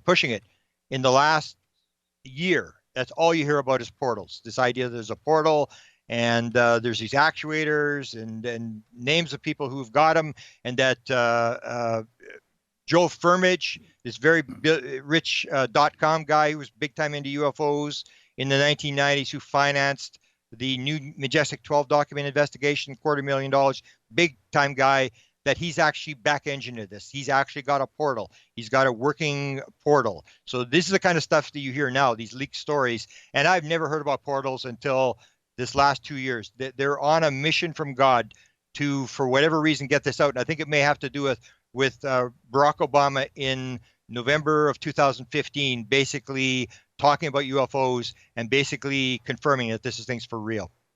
The phases that things have gone through with we had press conferences from the Pentagon in the 1950s dealing with this subject, right? And it was all out in the open. Yeah. And then it went silent from like 1972, 73 on. And then lately, it seems like every sitting president has gone on Jimmy Kimmel or Ellen or what have you, and has brought this right to the masses. What is going on here with that? Why the change in tactics? Well, I think they've made a move that they're going to release this thing. They're going to get the story out indirectly, and this is how they've been taught through intelligence to get a story, to manage a story, is to sort of put it out indirectly. Because if you're the government, and that's why I say, I go through these 64 reasons. If you're in the government, I say, if I were to give the briefing to anybody, there's absolutely no way you would want to disclose, because you realize all the things that can go wrong, that would just be like nightmares. And then they say, well, you got this option. It may happen. It may not happen. Or we can drill another oil well, and we'll look at this in 5 years. Every president's going to say, okay, look at it in 5 years. Okay, let's because there's so many things that can go wrong. There's so many things that once you spill the milk, you can't control. You want to control the story. The same as they control every story. They don't really leak anything on anything. It's all indirectly managing stories of technology that's coming out. And you don't want to give it to the Russians. You don't want to give it to Al-Qaeda. You don't want to give it to the Chinese. And you want to develop your weapons. And this system has worked since World War II. That's how the system worked, is that you had what were called dollar a year men. They buy up laboratories. They do it all in the black world. And so you see situations where in 1969 they shut down Blue Book, but they're not shutting down Blue Book. They're not shutting down UFO investigation. They're moving it from the white world to the black world. The same as Ron Pandolfi was famous for shutting down the remote viewing program in 1995. He was the guy that shut it down. But he's not shutting it down. He's moving it from the white world where you have to report and you get FOIA material. Right. And everybody knows this. You move it to the black world, to the DARPA world, where everything is classified, where everything is top secret, where you can work and people aren't ridiculed, because that's what you need in this field with DARPA. Whereas if even one project manager is running this, some sort of UFO deal, they've got between $100 and $150 million a year in research funds, and nobody has to worry about people laughing at them. They just say, we just developed this, or the Russians developed this, and we're going to go at it. And that's what Annie Jacobson is saying, is they are working on this kind of stuff. Kit Green is working on this stuff with experiencers and with highly psychic people, and they're looking at genetics. They're looking at MRIs. They have this lab at Stanford that seems to have been bought out for this purpose, that they're putting money in there.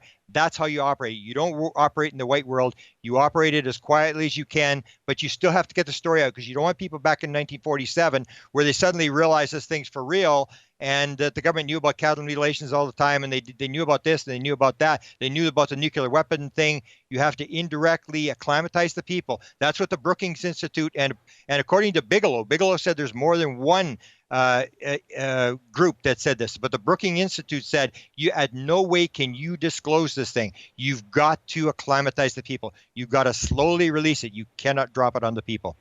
And now, what about, what do you think is going on when we talk about DeLong or Greer or Corey Goode, where this information is coming in? They don't know. I've questioned every single one of them. How do you know if you're not being fed, disinformation? And if they found out, do you think that they would step up and say something about it? I think Tom DeLonge, he's a punk musician. That's that world, Grant, is an anti-establishment world. It's in their blood. And if he found out, he would go against the man immediately, in my opinion. And so I really feel that he believes that everything is accurate coming into him. But if he was fed disinfo and he knew it, I think he would blow that out of the water. Well, what about Greer? That's possible, but all of them seem to believe that they have. It's like the Bill Moore thing, where you believe these guys are all your friends, and they all say the same thing. Like, they're my friends. I trust them. Like Tom DeLonge says, I make sure I get permission from them all the time. That he's very subservient to these guys, and same with Stephen Greer. Like, how can you have 540 or 1,000 witnesses, whatever, and they're all telling the truth? There's no way you can have. There's got to be a bunch of them that are moving you in a different direction, but they all have this ego thing. Is like, I'm the smart guy, like Bill Moore. I'm the only guy that knows what I'm talking about. And Tom DeLonge has basically said the same thing. And so has Stephen Greer said the same thing, is I'm the only guy that's able to separate the wheat from the chaff. And that's what was required. And so these guys are easily managed, but I've never seen Steve back off a witness or DeLonge, but DeLonge's only been in it for a year or a bit, but we'll see what happens. But basically they are in this thing. And all you can really do, that's where I say, I was asked actually to do sort of and it wasn't through Ron, but it was through somebody that was working for Ron or doing stuff for Ron. And they basically wanted me to do a blog. And I said, well, okay, I'll do a blog, but you may be sorry what I put out. And what I started, I haven't got the blog, I haven't put it up yet, but basically I say, I'm a puppet, and I'm listening to Dan Smith, who's a puppet. And Dan Smith is listening to Leah Pandolfi, who's Ron's wife, and she's the assistant puppet master, and Ron is the puppet. So I'm just a puppet listening to the puppet, and all I'm doing is repeating what I'm being told. And my fallback is who I'm listening to. I'm not listening to Corey Goode, who's just a guy on the street who claims that he had this encounter. I can actually prove who these people are, and that they are actually government people. And I say, what I'm saying may be wrong. What they may be telling is wrong. But the fact is, this is the guy who probably briefs the president. This is the guy who's inside the White House. And I'm going to go as high level a source as I can. Or when the president stands up and says something, where he talks about like Barack Obama. The top secret stuff isn't as exciting as you think it is. It really doesn't matter whether it's true, false, whatever. It's the fact that the president of the United States, who has to know what's going on, is saying this, and we should be listening to these high-level people every single word they say. We should be recording it and dissecting it, because these are the high-level people, and it's very significant when they start talking about this subject that they shouldn't even be talking about. Exactly. And when we come back, we're going to take this one step further. Not only do we have the sitting presidents, but we have the continuing agenda that will always move forward no matter who's sitting in the Oval Office. And I do want to talk about that and what is the actual agenda that is there. Let's take a break right here. Our guest tonight, Grant Cameron, live from Winnipeg, Canada. This is Fade to Black. I'm your host, Jimmy Church. We'll be back more with Grant right after this short break. Stay with us.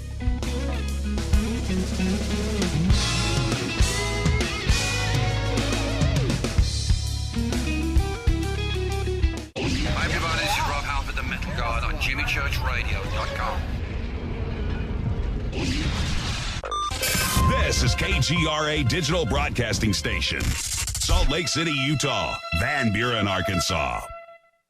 Okay, nurse, let's get this man to the ER stat. Right away, doctor. We see this every day. Heart attack or angina pain due to blocked and clogged arteries. Chelation can remove obstructions or blockages from arteries and help avoid painful and expensive surgery. Now there's Angioprim. It's a liquid oral chelation product that you take with juice. You start to feel the results fast. Angioprim increases blood flow all over the body, and that means more energy and strength to take on the day with less aches and pains. 60 years of research has gone into chelation, and Angioprim is the result. A safe and easy way to unblock your veins and arteries from buildup that slow circulation. Paging Dr. Jones. Please report to the emergency room right away. Log on now for a special radio offer from Angioprim. That's angioprim.com/radio. ANGIOPRIM. Angioprim.com/radio or call 877-882-7221. That's 877-882-7221. So, you love talk radio? Then you'll love TalkStreamLive.com. TalkStream Live is always on, 24/7 with the best streaming talk shows. Find your favorite talkers and discover some new ones. It's free, readily available online or on the smartphone or tablet. Finding your favorite talk shows all in one place has gotten a whole lot easier. Just go to TalkStreamLive.com. Be sure to download the free apps from Google Play or the iTunes App Store. Your contact for current news and trending topics. KGRARadio.com. Did you know that when you're on the road with limited data or Wi-Fi available, you can still listen to every minute of Fade to Black by just calling 605-562-4482. No smartphone, app, or internet needed. It saves your data plan and no extra cost if you have unlimited minutes. Just call 605-562-4482. You can listen to me, Jimmy Church, on any phone, anytime, anywhere. Go Beckley Tappy. Do you or a loved one suffer migraine headaches? Listen to what scientist Kurt Hendricks has to say. 35 million people in the United States suffer with debilitating migraines. If you or a loved one are one of them, you need to know about MiGrelief. Hi, I'm Kurt Hendricks, the scientist that formulated and patented the MiGrelief migraine formula. MiGrelief is a non-prescription dietary supplement recommended by neurologists, pharmacists, and pediatricians to address nutritional deficiencies in both adults and children over 2 with migraines. Try MiGrelief for 3 months and see the powerful difference it can make in your life, or get your money back, no questions asked.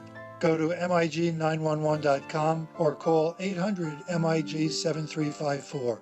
You can change your life today. So if you suffer from migraines, don't wait. Call 800-MIG-7354. That's 800-MIG-7354 or visit MIG911.com.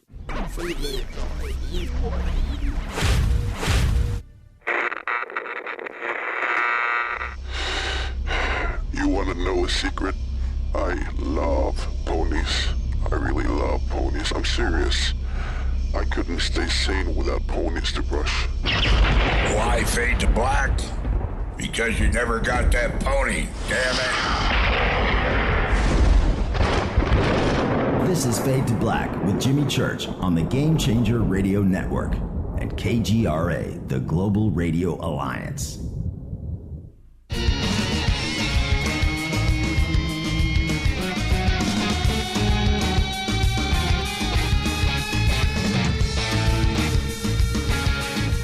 All right, welcome back. Fade to Black. I'm your host, Jimmy Church. Follow me on Twitter at JChurchRadio. Email is jimmy@jimmychurchradio.com. Our guest tonight, Grant Cameron. And we're talking about the government influence on ufology, whistleblowers, groups, individuals. And when somebody calls himself an insider, Grant, you immediately question everything. Is that the way that we need to look at all of this? Yeah, the first question you have to ask is, why is this person not in jail? That's my primary question is, like, how does this person come out and say, I have this material? Because the Canadians identified it as the most highly classified subject in the United States. And how is this person talking? And then you have to look at, is this person being influenced by somebody? Are they there for a reason to put out a certain message? But it's always going to be questionable because of the way you see with people who leak stuff where it's 10 years per item. So it's not just, you get 10 years in jail for leaking stuff. Every item you talk about is 10 years in jail. So you could be, thousands of years in jail for leaking all this kind of stuff. So that's always my primary question. And that's why I'm so interested in people that you can actually verify are in the government. Then it comes down to the fact that it looks like they have permission to do this. For example, Ron Pandolfi has been doing this since he first encountered Dan Smith in 1991, when he said, I'm going to Los Alamos to see the aliens. And Dan Smith, who, he's kind of a rich guy, doesn't really take garbage from anybody, said, okay, and phoned up Los Alamos, and they put him on the phone. He said, I need the desk where this weird type stuff happens, whatever. And he's on the phone with John Alexander. And so these names just recycle. And when Ron comes back, Ron just says to him, because he put it on the internet, the initial internet, back in 1991, when it was just starting up, when it was just these boards, these communication boards, he said, the next time you talk about me, don't put my name and CIA in the same sentence. I don't care what you say, but just don't put my name and CIA in the same sentence. So it started in 1991 where he was putting this stuff out. And that to me is part of the story is, how long have they been telling the story, and do they have a need to know? There's no doubt. We don't really know what Ron does for a fact for a living because it'd be classified. I mean, his position, what it is. I just know for a fact from the Rockefeller documents that he was the White House guy in 1993. So that to me is always the critical thing. But you have so many of these people out there who are basically telling stories that it's impossible. All you have is a situation where you really don't know. It's either if you have seen something, Otherwise, everybody's just in a position where they believe or they disbelieve. And so somebody will come up and say, well, I don't really believe that. Well, who cares what you believe? I mean, it's not really relevant because it's just your opinion. And the only way we're really going to know, we really don't know very much except that we're conscious. And even that, we were really not really too sure whether, it might have been a dream or it might have been the universe started 3 minutes and 15 seconds ago. When it comes right down to it, what do we really know about anything? Right. And that's why, to me, the source is the most important to the story, because there's just piles of these people. And a lot of them are like my book, this Charlie Red Star book, that's really, really popular. And yet it's just stories. But people like stories. They don't like like a lot of people, when I'm bringing up this Dan Smith, and Dan Smith will sort of talk in rhymes and riddles. And people will say, I don't like the rhymes and riddles. This is garbage. Just tell me what it is. And it's like, we're like in the West. We want everything and we want it yesterday. So we want a good story or we want something to entertain us, but nobody really wants to sort of work through it. And what they are doing indirectly is sort of making us work for this. If you're on the inside and you're working for this. So I love it because I like to play chess. And to me, I don't mind the game. But in the end, we really don't know much of anything until they actually make the statement, which I am absolutely assured from everybody I've talked to, and I think I have some pretty good sources that say there will never, as far as we know, there will never be a disclosure, but there is some big stuff coming, like the Tom DeLonge announcement, some of these other documentaries that are coming, high-level people coming out. Some of the richest people in the world will be identified as putting money into this thing, $1 billion possibly going into this thing. This kind of stuff is about to come out, and it will shake a few people, but it still will not convince the skeptic. The way I'm sort of described it is they will always provide an out for the skeptic so that the skeptic can walk away and still disbelieve. Well, with Pandolfi, did he bring in Trump or not? And how can we trust? Because if he's done, everybody else, right, the last 6 presidents, yeah. What's going on? If he's saying he didn't or did he? Where are we standing right now with Trump today? Well, the story was that he briefed him, that he was with him every day, and so Dan Smith blogged this every day on his site. What was happening, and Trump stated he wasn't that interested, but he sort of gave approval, and that is something that people got to realize. Is people will turn this into a Democratic issue or a Republican issue. This is just an issue. It's got nothing to do, because there have been 14 administrations who have dealt with this subject since Roosevelt, and there's been 7 Democrat and 7 Republican administrations, and they've all done exactly the same thing, which indicates that there are rules and regulations, and everybody's just playing by the rules. It's not an issue of there's good guys and bad guys, because you can say, okay, Obama's a bad guy and he was covering this thing up, and now Trump's come in and he's going to disclose. Well, Trump did the same thing. They're all going to do the same thing because there are these rules. The president doesn't stand up and leak stories about anything. They don't come out, and he's told thousands of different secrets. For example, Barack Obama, when he was briefed, said, it's a good thing that I was in a room that had bars on the window when I was briefed, given the intelligence briefing, because if there hadn't been bars on the window, I might have jumped out. So some of the stuff they're told has got to be pretty dramatic. And Bush's guy, the vice president, his name is escaping me, said the stuff they tell you that's the most interesting during the presidential briefing is the stuff they don't write down. And that confirms the fact that a lot of the UFO story is probably going to be oral. And that was confirmed by, if you remember back the story with Truman. Truman brought in this guy by the name of General Robert Landry, and he was the air advisor. He was brought in February of 1948, and Landry does an oral history at the Truman Library.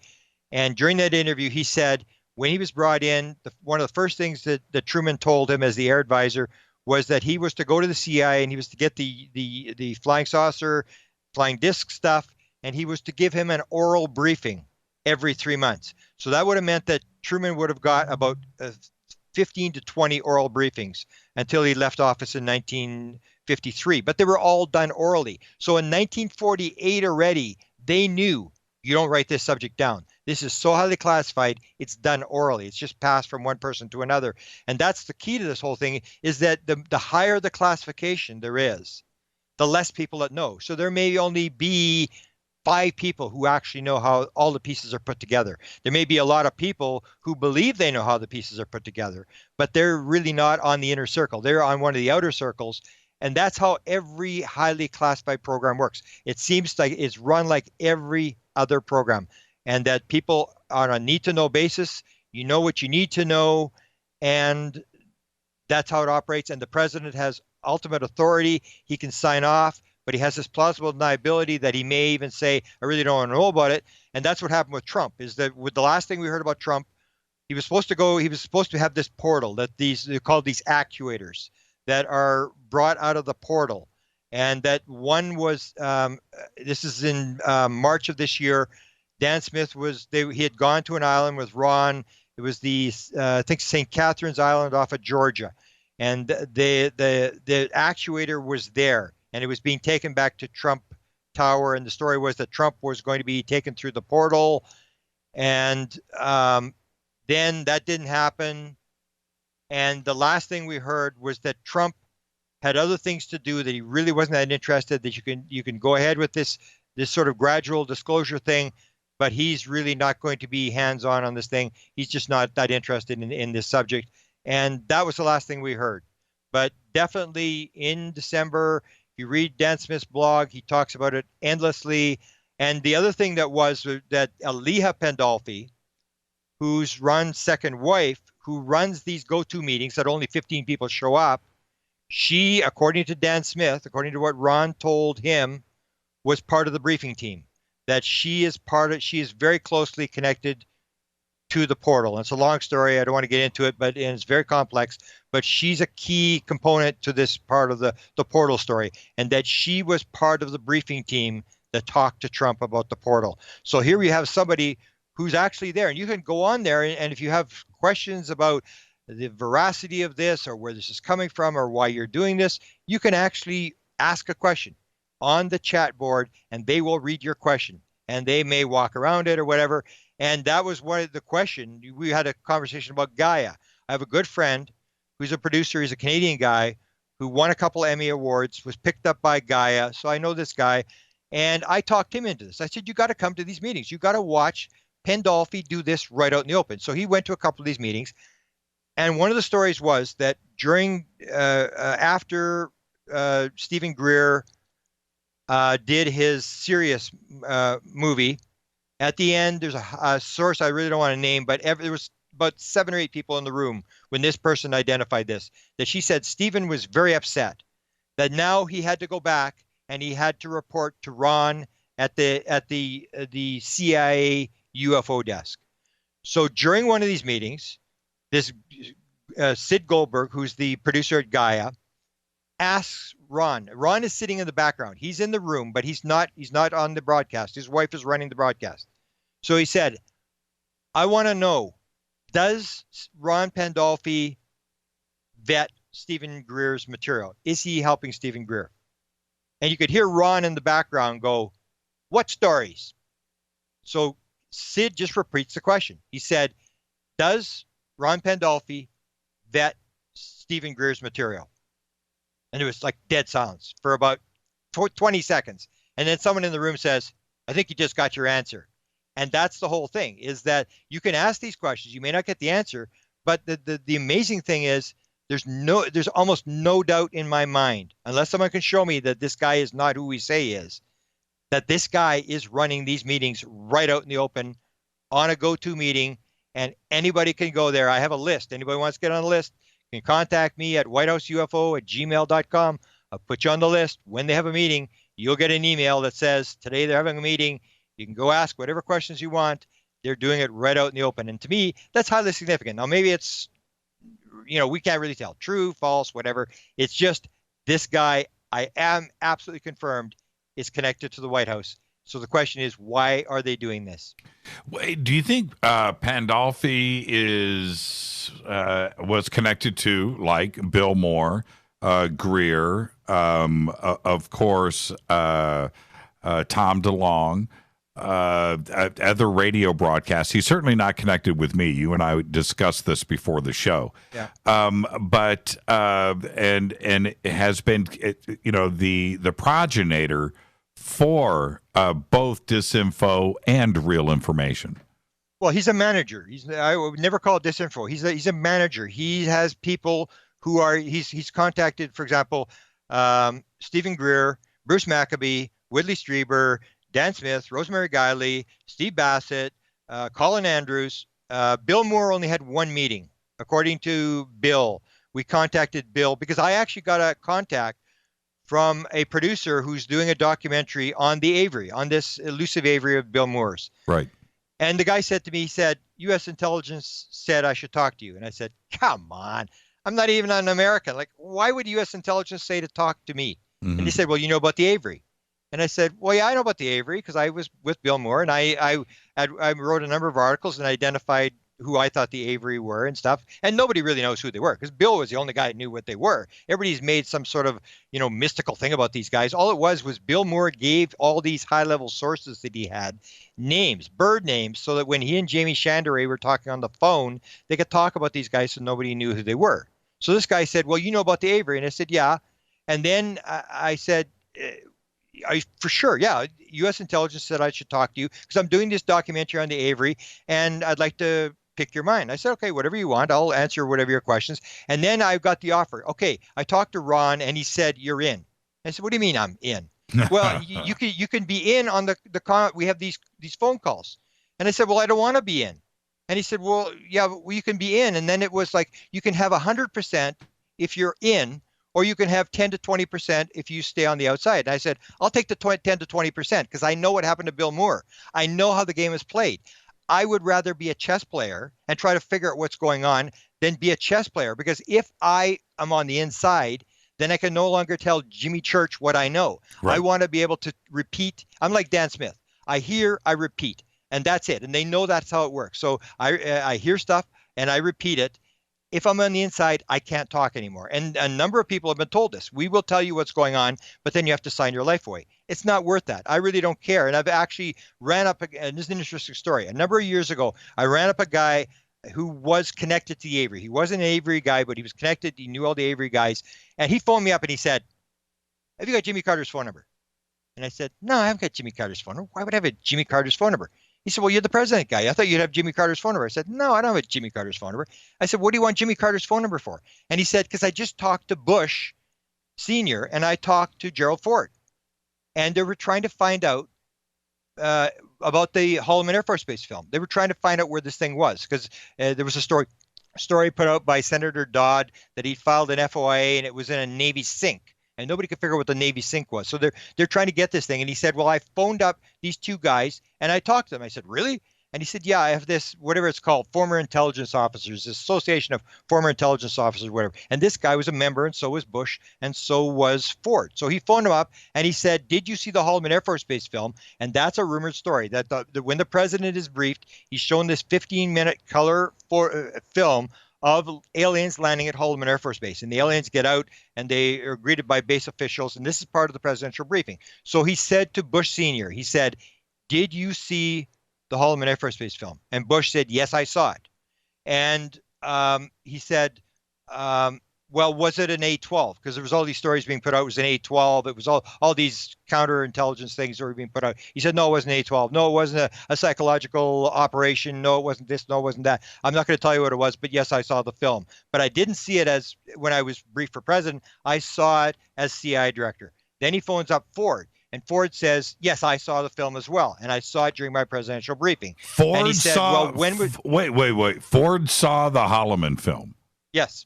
Really? And so the guy says to him, he says, well, when was the briefing? And Ford says, I'm never going to tell you when the briefing is. Don't even go there. Because if you got the date of the briefing, then you can figure out who was in the briefing, right, and you can start to dig. So he says, I'm not even going to go there. So anyway, he tells me this story. And then I start to leak this story. And I told somebody, and it got back to him. And he said, this was confidential. And it's like, well, you're supposed to tell me it's confidential before you tell me the story. You can't tell me the story and then say, okay, now you're sworn to secrecy. It doesn't work that way. Right. And it was to me, it was like, this is MJ-12 too. I mean, so what? You guys, you and your 12 other guys figure this thing out and you keep it secret. How does that help anybody? So I basically, I don't want to be part of MJ-12 too. I don't want to know what's going on. I want to try to figure this thing out. So I want to tell people. I don't really want to be sworn to secrecy by anything. And there's a lot of people in the UFO community that if everybody would just tell what they know, we could solve this thing. But everybody's got a secret because everybody thinks they're going to make $1 million like Tom DeLonge, and they're going to put it in Hollywood, and they've got this exclusive story and stuff like that. And to me, that's not how it works. That you have to get this story out. I call it the most important story of all times. If you realize what's actually going on here, there is no more important story in the world. And you and I, Jimmy, you're having your role by putting this stuff out. We are like playing in the Super Bowl of all stories. We got to be in the stadium. We got to be part of this story. We could be people who are watching Monday Night Football and not have any idea what's going on. Right. We're part of this story, and we're putting this story out. And to me, it's one of the most important things you could possibly come into this world to do. And I think we agreed to do this. We come in to do this thing. We play our role. And I'm not going to have somebody sign me off and say, okay, so what I know. I mean, big deal. It doesn't help anybody if I know. It only helps people if I are able to figure this stuff out and put to people what I've heard.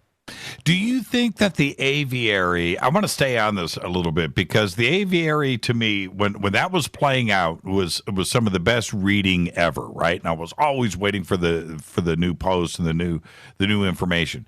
But I felt that at that time, and I feel almost stronger today, that it was a complete disinfo campaign, that it was a government-fueled disinformation program. Do you think there was a basis of truth to it?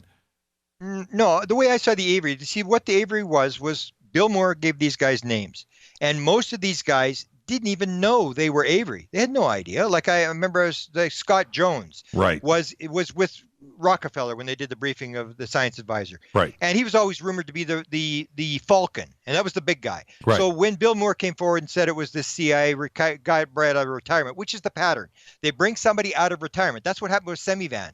They bring him out of retirement because it's black ops. Then there's no connection to the government. They bring him in on a contract, and so most of the Avery didn't know who they were. And when the Falcon was made public, I went to Scott Jones. I said, "Oh, they found out you weren't the Falcon." He said, "Well, I've been named 3 different birds. I have no idea." None of them knew who they were. So only Bill Moore knew who they were. So the thing with the Avery was, when these names started to circulate around in the 1980s, all these guys like Kit Green and Hal Puthoff and Jacques Vallée and Ron Collins and Doty. Now, Doty was doing the disinformation, but you got to remember that Ron Pandolfi is an intelligence officer.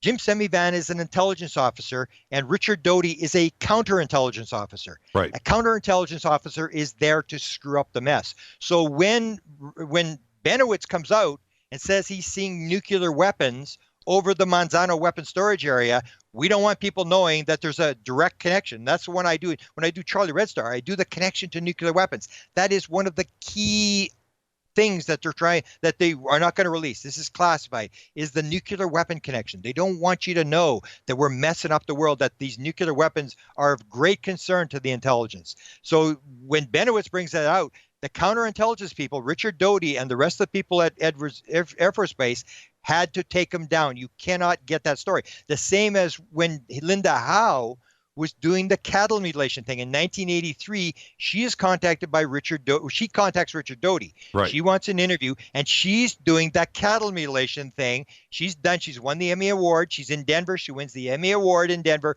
for the cattle mutilation, the Strange Harvest. Now she's going to do an HBO documentary on cattle mutilations, and she's going to do the big time thing. So Richard Doty has to turn her off this thing. He has to stop her. So he offers the Haldeman Air Force Base film. He messes around with her, and he kills the documentary. We don't want people to know about cattle mutilations because cattle mutilations are connected to nuclear weapons. All cattle mutilations, according to David Perkins, who has the biggest cattle, the catalog of sightings, he says all cattle mutilations are downwind and downstream from nuclear power activities. And you don't want that connection. You don't want that connection to nuclear weapons. So you don't want Linda Howe running around talking about cattle mutilations. You've got to kill this documentary. And that's the first thing he said to her when she first had the interview. He said, the government did not like the documentary you did on cattle mutilations. But the Avery don't know who they are. And once the Avery were sort of made public, who these names were, then they would talk to each other, because the Avery are the same as you and I. For example, I'll give you an example. Kit Green, who did the briefings for the president from 69 to 83, is a physiologist. He's a doctor, and he's doing the MRIs, and he's working at university, I think Wayne State University in Michigan, and he could never get briefed. This is what I was told. He could never get briefed on the autopsies. He's a doctor. He was fascinated. He wanted to know about the autopsy, and he knew all sorts of bits of the UFO story, but he couldn't get briefed on the thing, because it's all need to know. You don't need to know about that part. You only need to know about this. So all the Averys, what they are is guys who, at some point, like Hal Puthoff, had their stories told by Hal Puthoff that he ran up against the UFO phenomena during his career, and he became fascinated with the subject. So when you find out that Collins knows about it, and Ron Pandolfi knows about it, and Kit Green knows about it, then all these guys start talking to each other because they're trying to figure out, the same as you and I, they're trying to figure out the story. They don't know the whole story themselves, and they're trying to figure it out. But it's not some group that sort of works in unison for the U.S. government. These are just high-level people who have encountered the phenomena during their career and are trying to figure it out just like you and I. The disclosure means so much to so many different things to different people, and it's almost a personal definition on what disclosure is. Yeah. How do you think? Well, first off, I want your definition. We got to take a break here. What's your definition of disclosure? Disclosure means to reveal. That's so when Ron Pandolfi has a go-to meeting, that's disclosure. That's revealing. But what most people think of disclosure is, I want the president to stand up. I want some entertainment. I've got the 2 cars and the house, and I'm kind of bored, and I want to know what's going on. And curiosity is not sufficient need to know. That's what Bush told Jimmy Carter. Curiosity is not sufficient need to know. Everybody wants full disclosure. They just want the government to tell us what's going on. But that is not going to happen. But there's always disclosure. They're revealing stuff every day. Because for me, you've got Charlie Red Star. There were hundreds of people. That's still one of the best experiences out there, and it's your story. It's amazing. But there were people. You weren't the only witness, right? Right. You don't need disclosure, right? Grant, you've had it. You've had it. I've had my sightings. I know. Yeah. Nobody needs to tell me what's going on. I know what's going on. I've seen it with my own. I don't need disclosure. Why does everybody need disclosure? I mean, I don't understand that part of it, because it's a word that is bandied about all day long in ufology today. Yeah. But for most people, it's just they're bored. They want some good story. They don't want to play the riddles. They just want someone to tell me what's going on, and then we'll go on to another subject. And what I say is because I'm the same with you. When you see something, if you see something, you know. Otherwise, all you can do is disbelieve or believe, and neither means anything. So what I say is, if you see something, the only thing that really matters is, what's my role in this whole thing? What am I supposed to be doing in this whole thing? It's not what you knew. It's not what cards are dealt to you. It's how you play the cards. And most people think that they want better cards. I quit dealing me 3s and 4s. Start dealing me some aces. I want to know what's really going on here. And it's really irrelevant. It's what you're doing with what you've got. I mean, if you know and you don't do anything with it, I mean, it's like Edgar Cayce, the great psychic, said, knowledge not used is sin. I mean, it's got to do with how you're living your life. It's really got nothing to do with what you know. And that's why I'm always disappointed when people say, oh, we're going to do a Skywatch. And then you go to see the Skywatch, and people are arguing about this star or whatever, and it's moving. It's like, it's moving. No, it's not. And it's like, are you kidding me, folks? I'm going to bed. It's like, if you saw what I saw, man, I mean, this, like, I don't need any more sightings. Yeah, exactly. Let's take a break right here. Grant, I need you to do a little overtime with us. Can you hang out for another 10, 15 minutes? I'd love to. That's what I'm talking about, Grant Cameron. That's why he was Researcher of the Year. International Researcher of the Year. Grant Cameron is with us. This is Fade to Black. Stay with us, everybody. More with Grant right after this short break.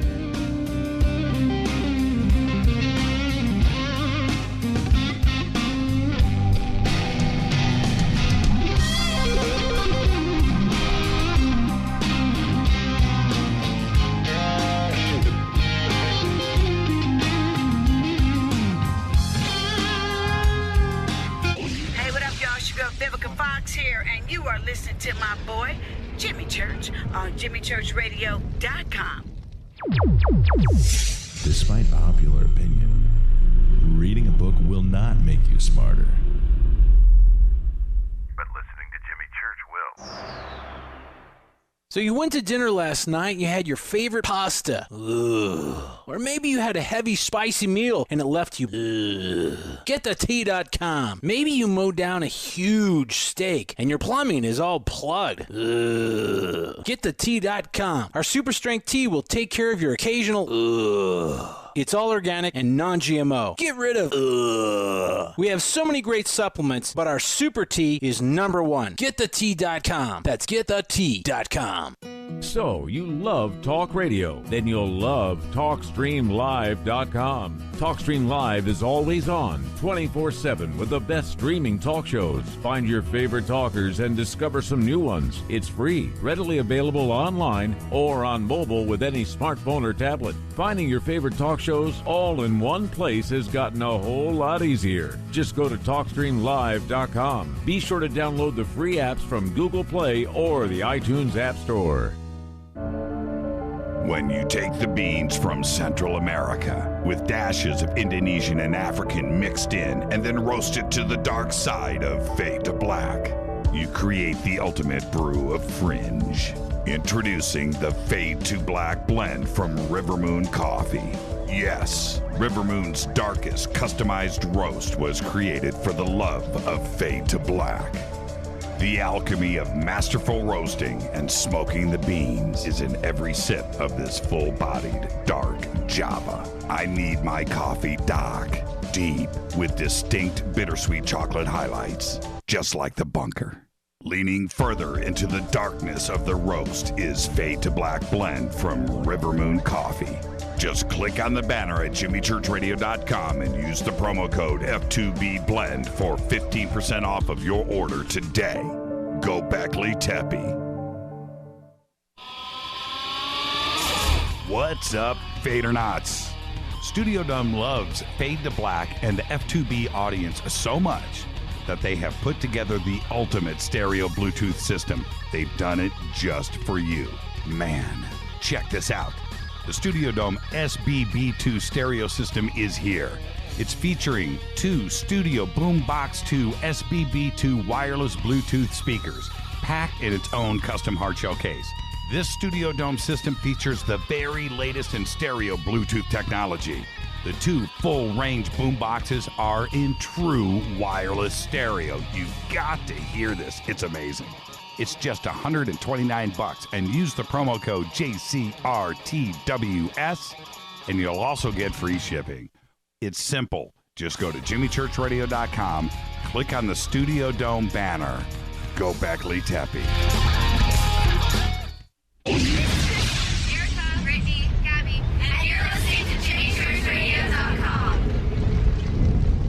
It's not a lifestyle we chose. We were born this way. KGRARadio.com.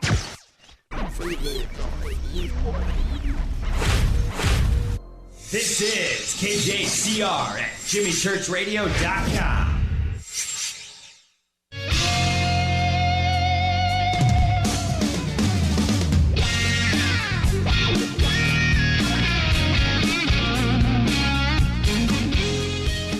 Welcome back to Fade to Black, doing a little overtime with Grant Cameron. I'm your host, Jimmy Church, on the Game Changer Network and KGRA The Planet.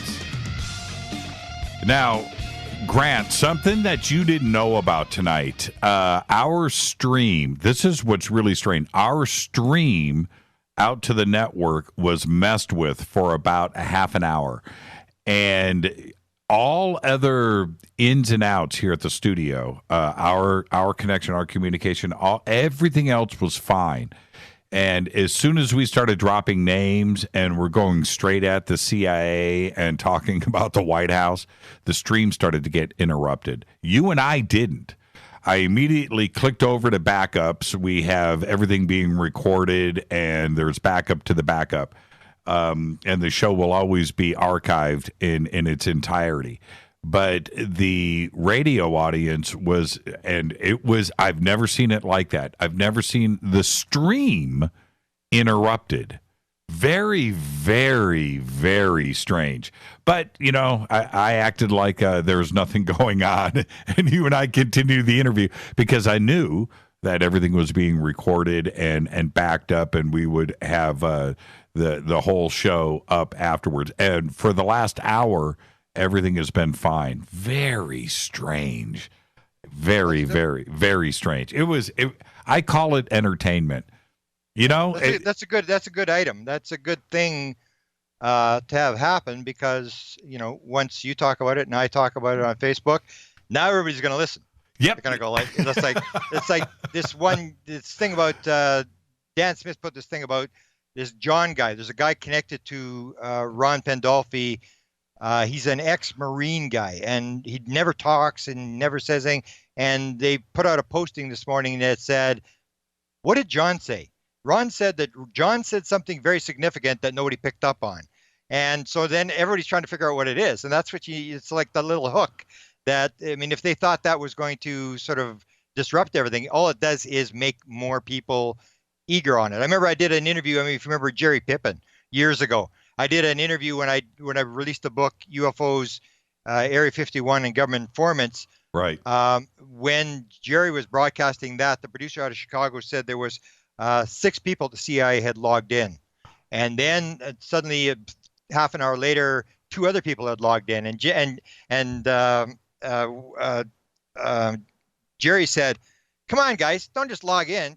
Call in. I mean, come on, get on the show." And it was like challenging him, and that's the whole thing. It's like, I've said, people will think, well, they're trying to knock you off or trying to do whatever. I said, I mean, if anybody ever was going to get knocked off, it should be me. I mean, I've chased the president of the United States, the head scientist for the CIA. In my book, Managing Magic, I named 20 people in the CIA, and Ron's read the book. They all know it's there. I mean, a lot of the Avery guys have read the book, and some people will say everything I've got in there is wrong. I'm making it up, and that may be true. But I always have a sort of a backup. I say, I mean, everything I may say is wrong, but I'll make you a promise.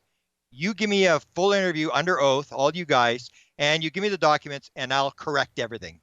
That's it, right? Yeah, I'm doing the best I can. It's the best I can come up with, and but they don't say anything. You hear behind the scenes that they're very upset about I'm quoting certain people or whatever, and that I'm making stuff up or whatever. But it's the best I've got based upon what I've heard, and I've heard a lot of stuff. Now, back to the disclosure conversation. I think, this is my take, I want your comment.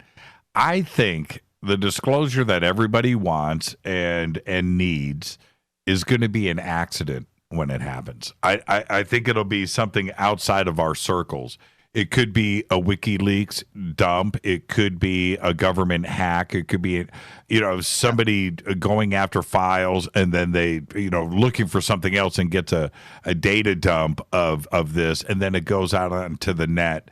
And it'll be out of the government's control. That's how I think it's going to happen. And then the government's setting it up that way. Bill Clinton, if you listen to Stephen Greer talked about this friend of Bill. He put the material through to Bill, and the message came back from the friend of Bill that said, "I can't do it, but you can."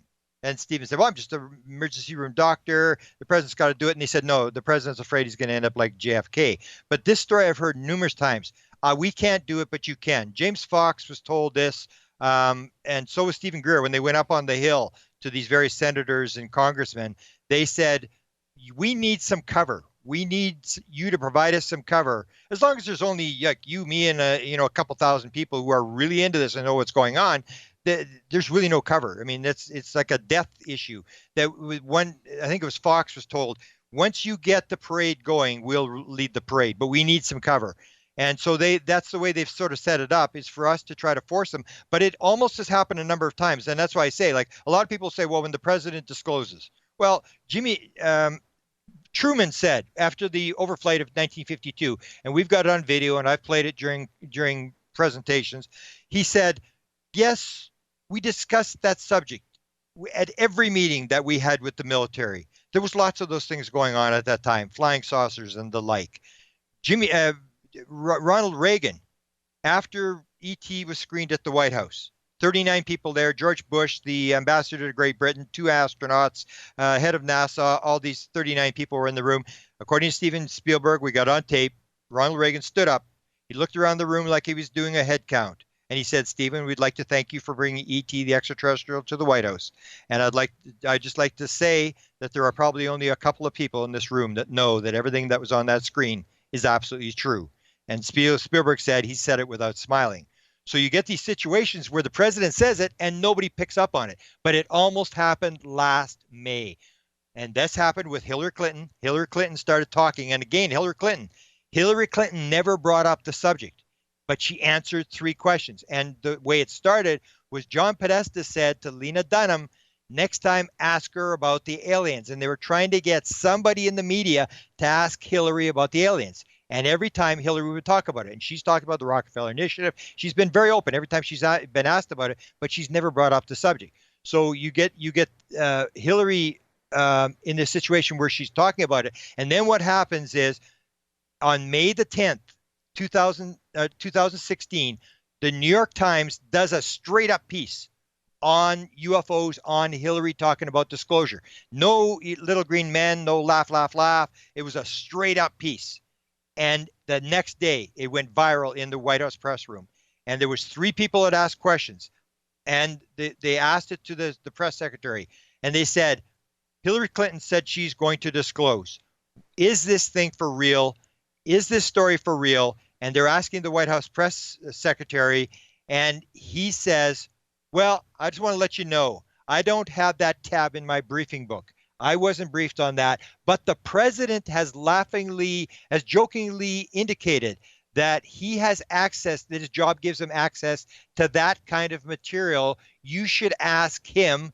It'll be interesting. And then another question comes up. Is this thing for real? Is this for real? Is Barack Obama going to beat Hillary to the punch? Is he going to disclose? And again, the press secretary has an out. He says, I wasn't briefed on that subject. I can't answer the subject.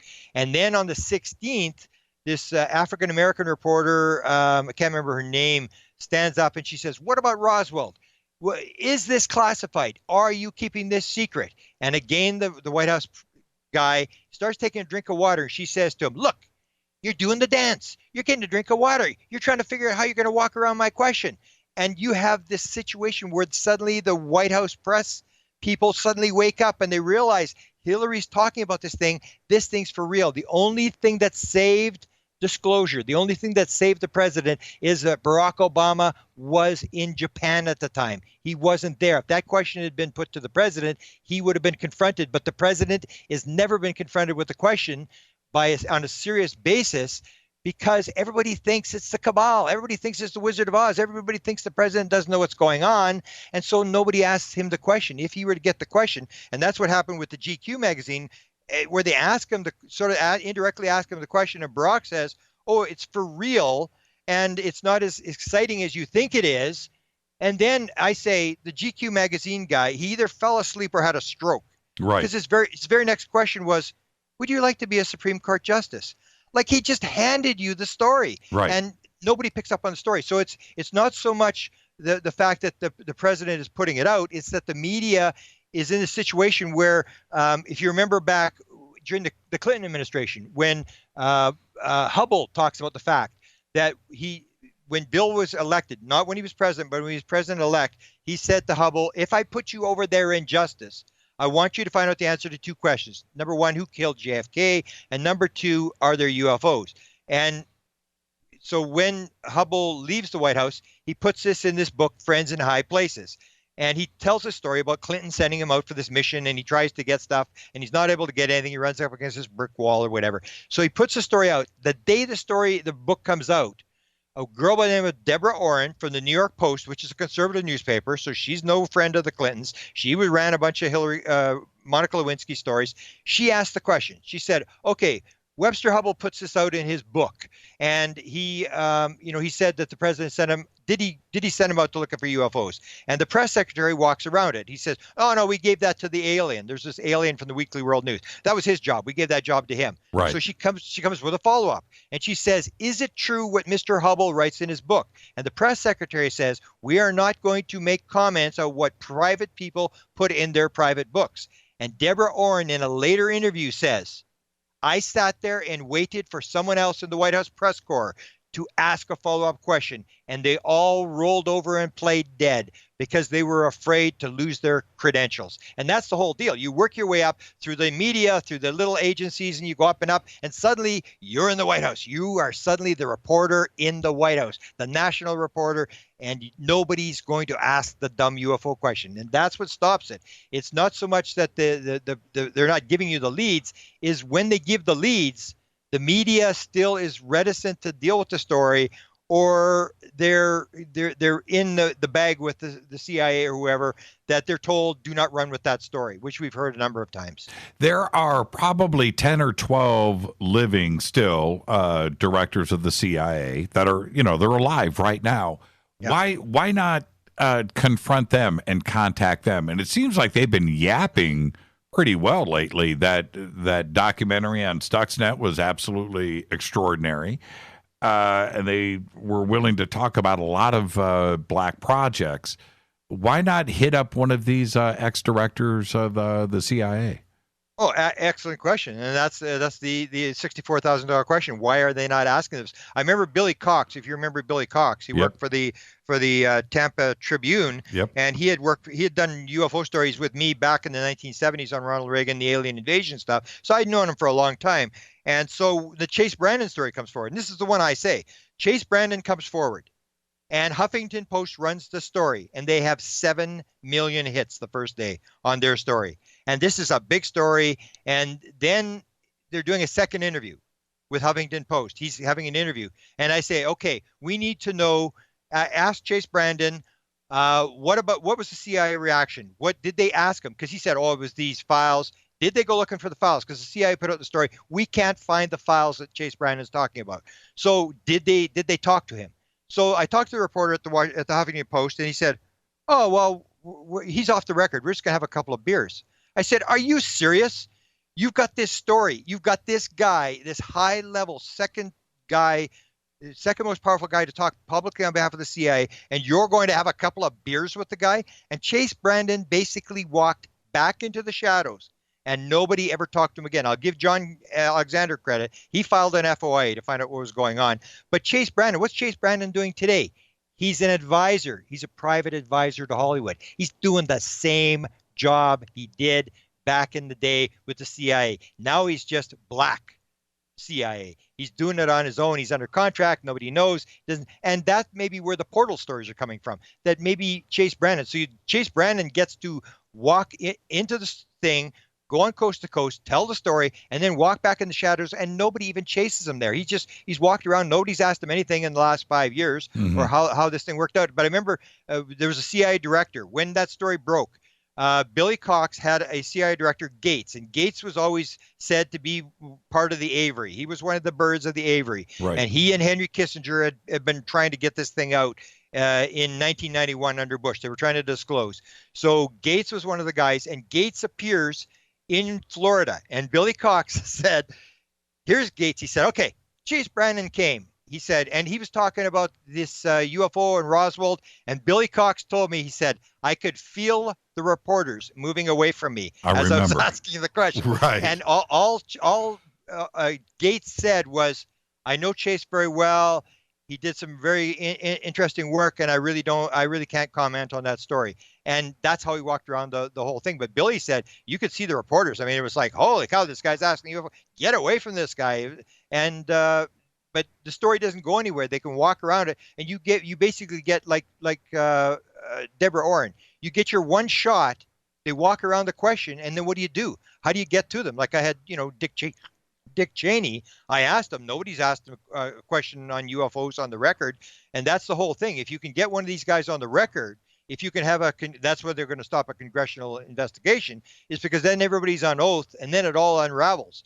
But the way it works now is they can sort of stay in the shadows, and the major media hasn't woken up. They just about woke up in May of 2016, and then after the 16th, Barack wasn't back, and everybody just sort of went back to sleep again. And I've contacted those 3 reporters and said, well, why aren't you following up on this? Why aren't you asking the president? And they just don't respond. What do you make of the lack of attention with the Nazca mummy news, that guy has brought forward, the media, this is what I find interesting about this, Grant, is the media won't even report on if it's a hoax, right? It would be a great hoax story as something that they would, broadcast and laugh about and, run the X-Files music and crack jokes about. They're not even doing that right now. Why do you think the media is ignoring this Nazca mummy story, which could be the biggest story in the history of mankind? I always say that the cover-up, the main perpetrators of the cover-up is not the government and it's not the media, it's science. And the science thing, it's this materialistic paradigm, we're biological robots in a meaningless universe. You can't get here from there.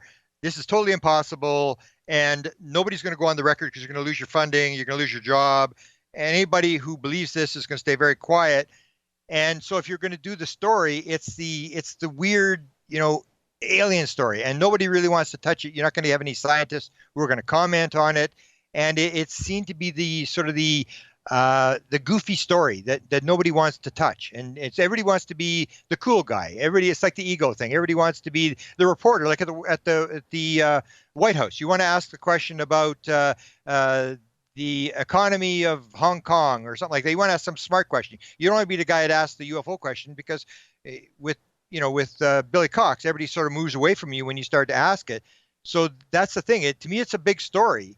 And it's a story that I think is being managed by the government. I think they may have some play in the way this thing is unfolding, and it's still going to be disclosure. It's still disclosure. It's still raising consciousness, because even though people will say, well, I really don't believe this thing, you've got millions of people watching this story as it unfolds, and it puts that little doubt in your mind, which is a key thing that people always forget when it comes to disclosure. The aliens are doing the same thing as the government. If the aliens wanted to disclose, they would land on the White House lawn. And if they wanted to keep it quiet, they would not appear. When people see UFOs, why do you see a UFO? Why do UFOs have lights on them? So you can see them. We don't have lights on our planes. They have lights so you can see them. When you see a UFO, they want you to see it, because when they abduct somebody, you don't see it. So when you see it, you're part of the game. Right. And so the aliens are playing exactly the same game as the government. It's this gradual, drop the breadcrumbs, go little by little, slow acclimatization. It's almost like you hear these stories about them working in cooperation, and they may have actually learned this, is some sort of communication with the beings, that this is how you have to do it, because they're both doing exactly the same thing. Well, I spoke about a lot about the Nazca mummy on Coast to Coast. They've got 100 million views of the video. That's a crazy amount of views in the last 3 weeks. Mm-hmm. I've spoken about it here on Fade to Black. I've done it. They know that this story exists, but they choose for some reason to ignore either side, either reporting on the science side or reporting on the joke side, right, and make fun of it. But they've chosen to ignore it, and I find that very, very interesting. Somebody is clamping down on this, and I'm not joking. This is a real phenomenon that's playing out in front of all of our eyes right now. They have chosen to ignore this story. Now, you remember... let's go back. You remember the Howard Hughes will?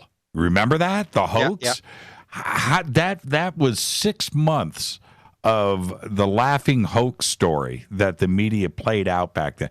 They love it when there is something like this out there, that people are buying into this hoax. Ha, ha, ha. But they're not even doing that side. Somebody is clamping down on this. And I'm not kidding. Yeah, but it's always been with the media, it's always been the goofy story that nobody really wants to touch.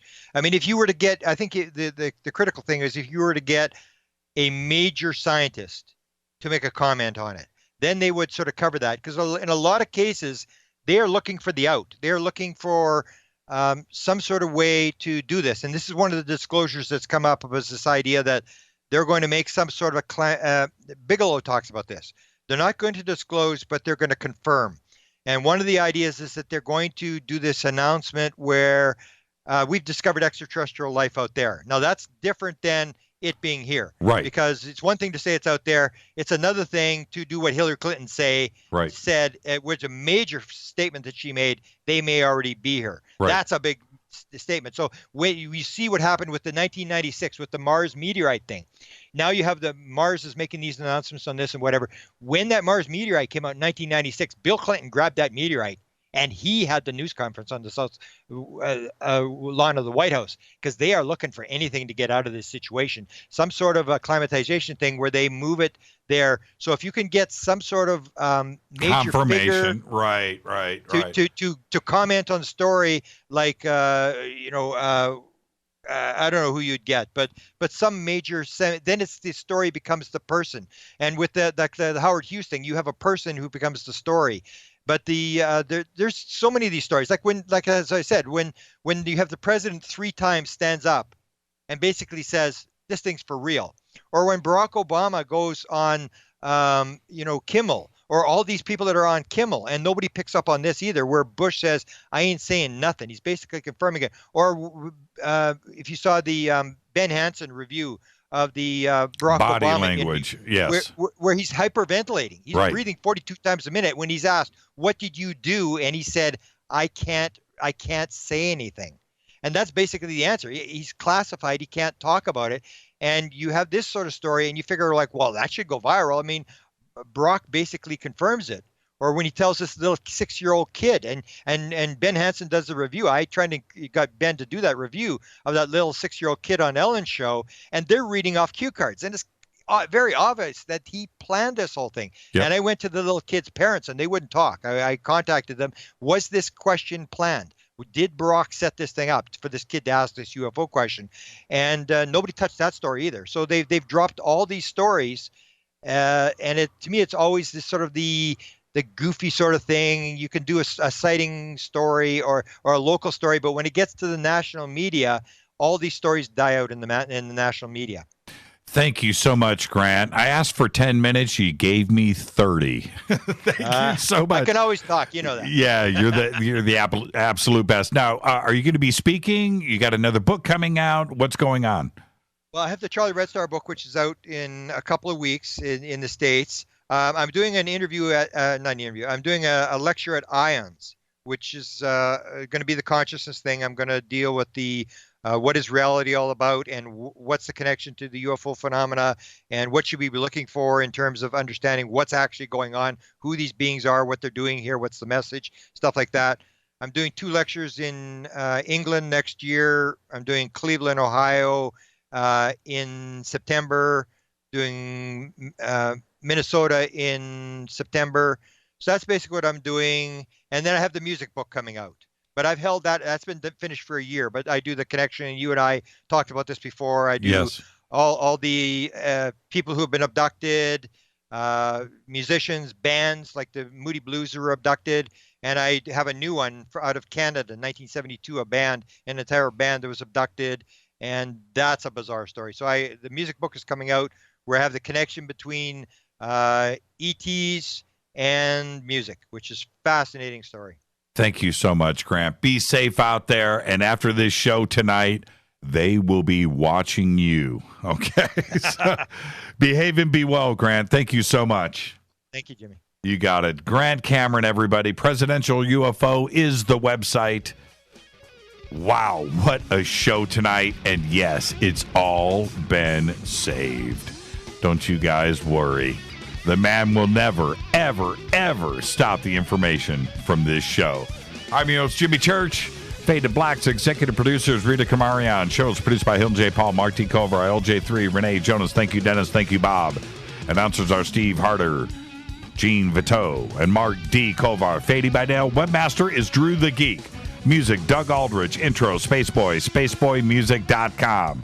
Fade to Black is produced by KJCR for the Game Changer Network, and syndication is KGRA, The Planet. This broadcast is only copyrighted 2017 by Fade to Black and the Game Changer Network.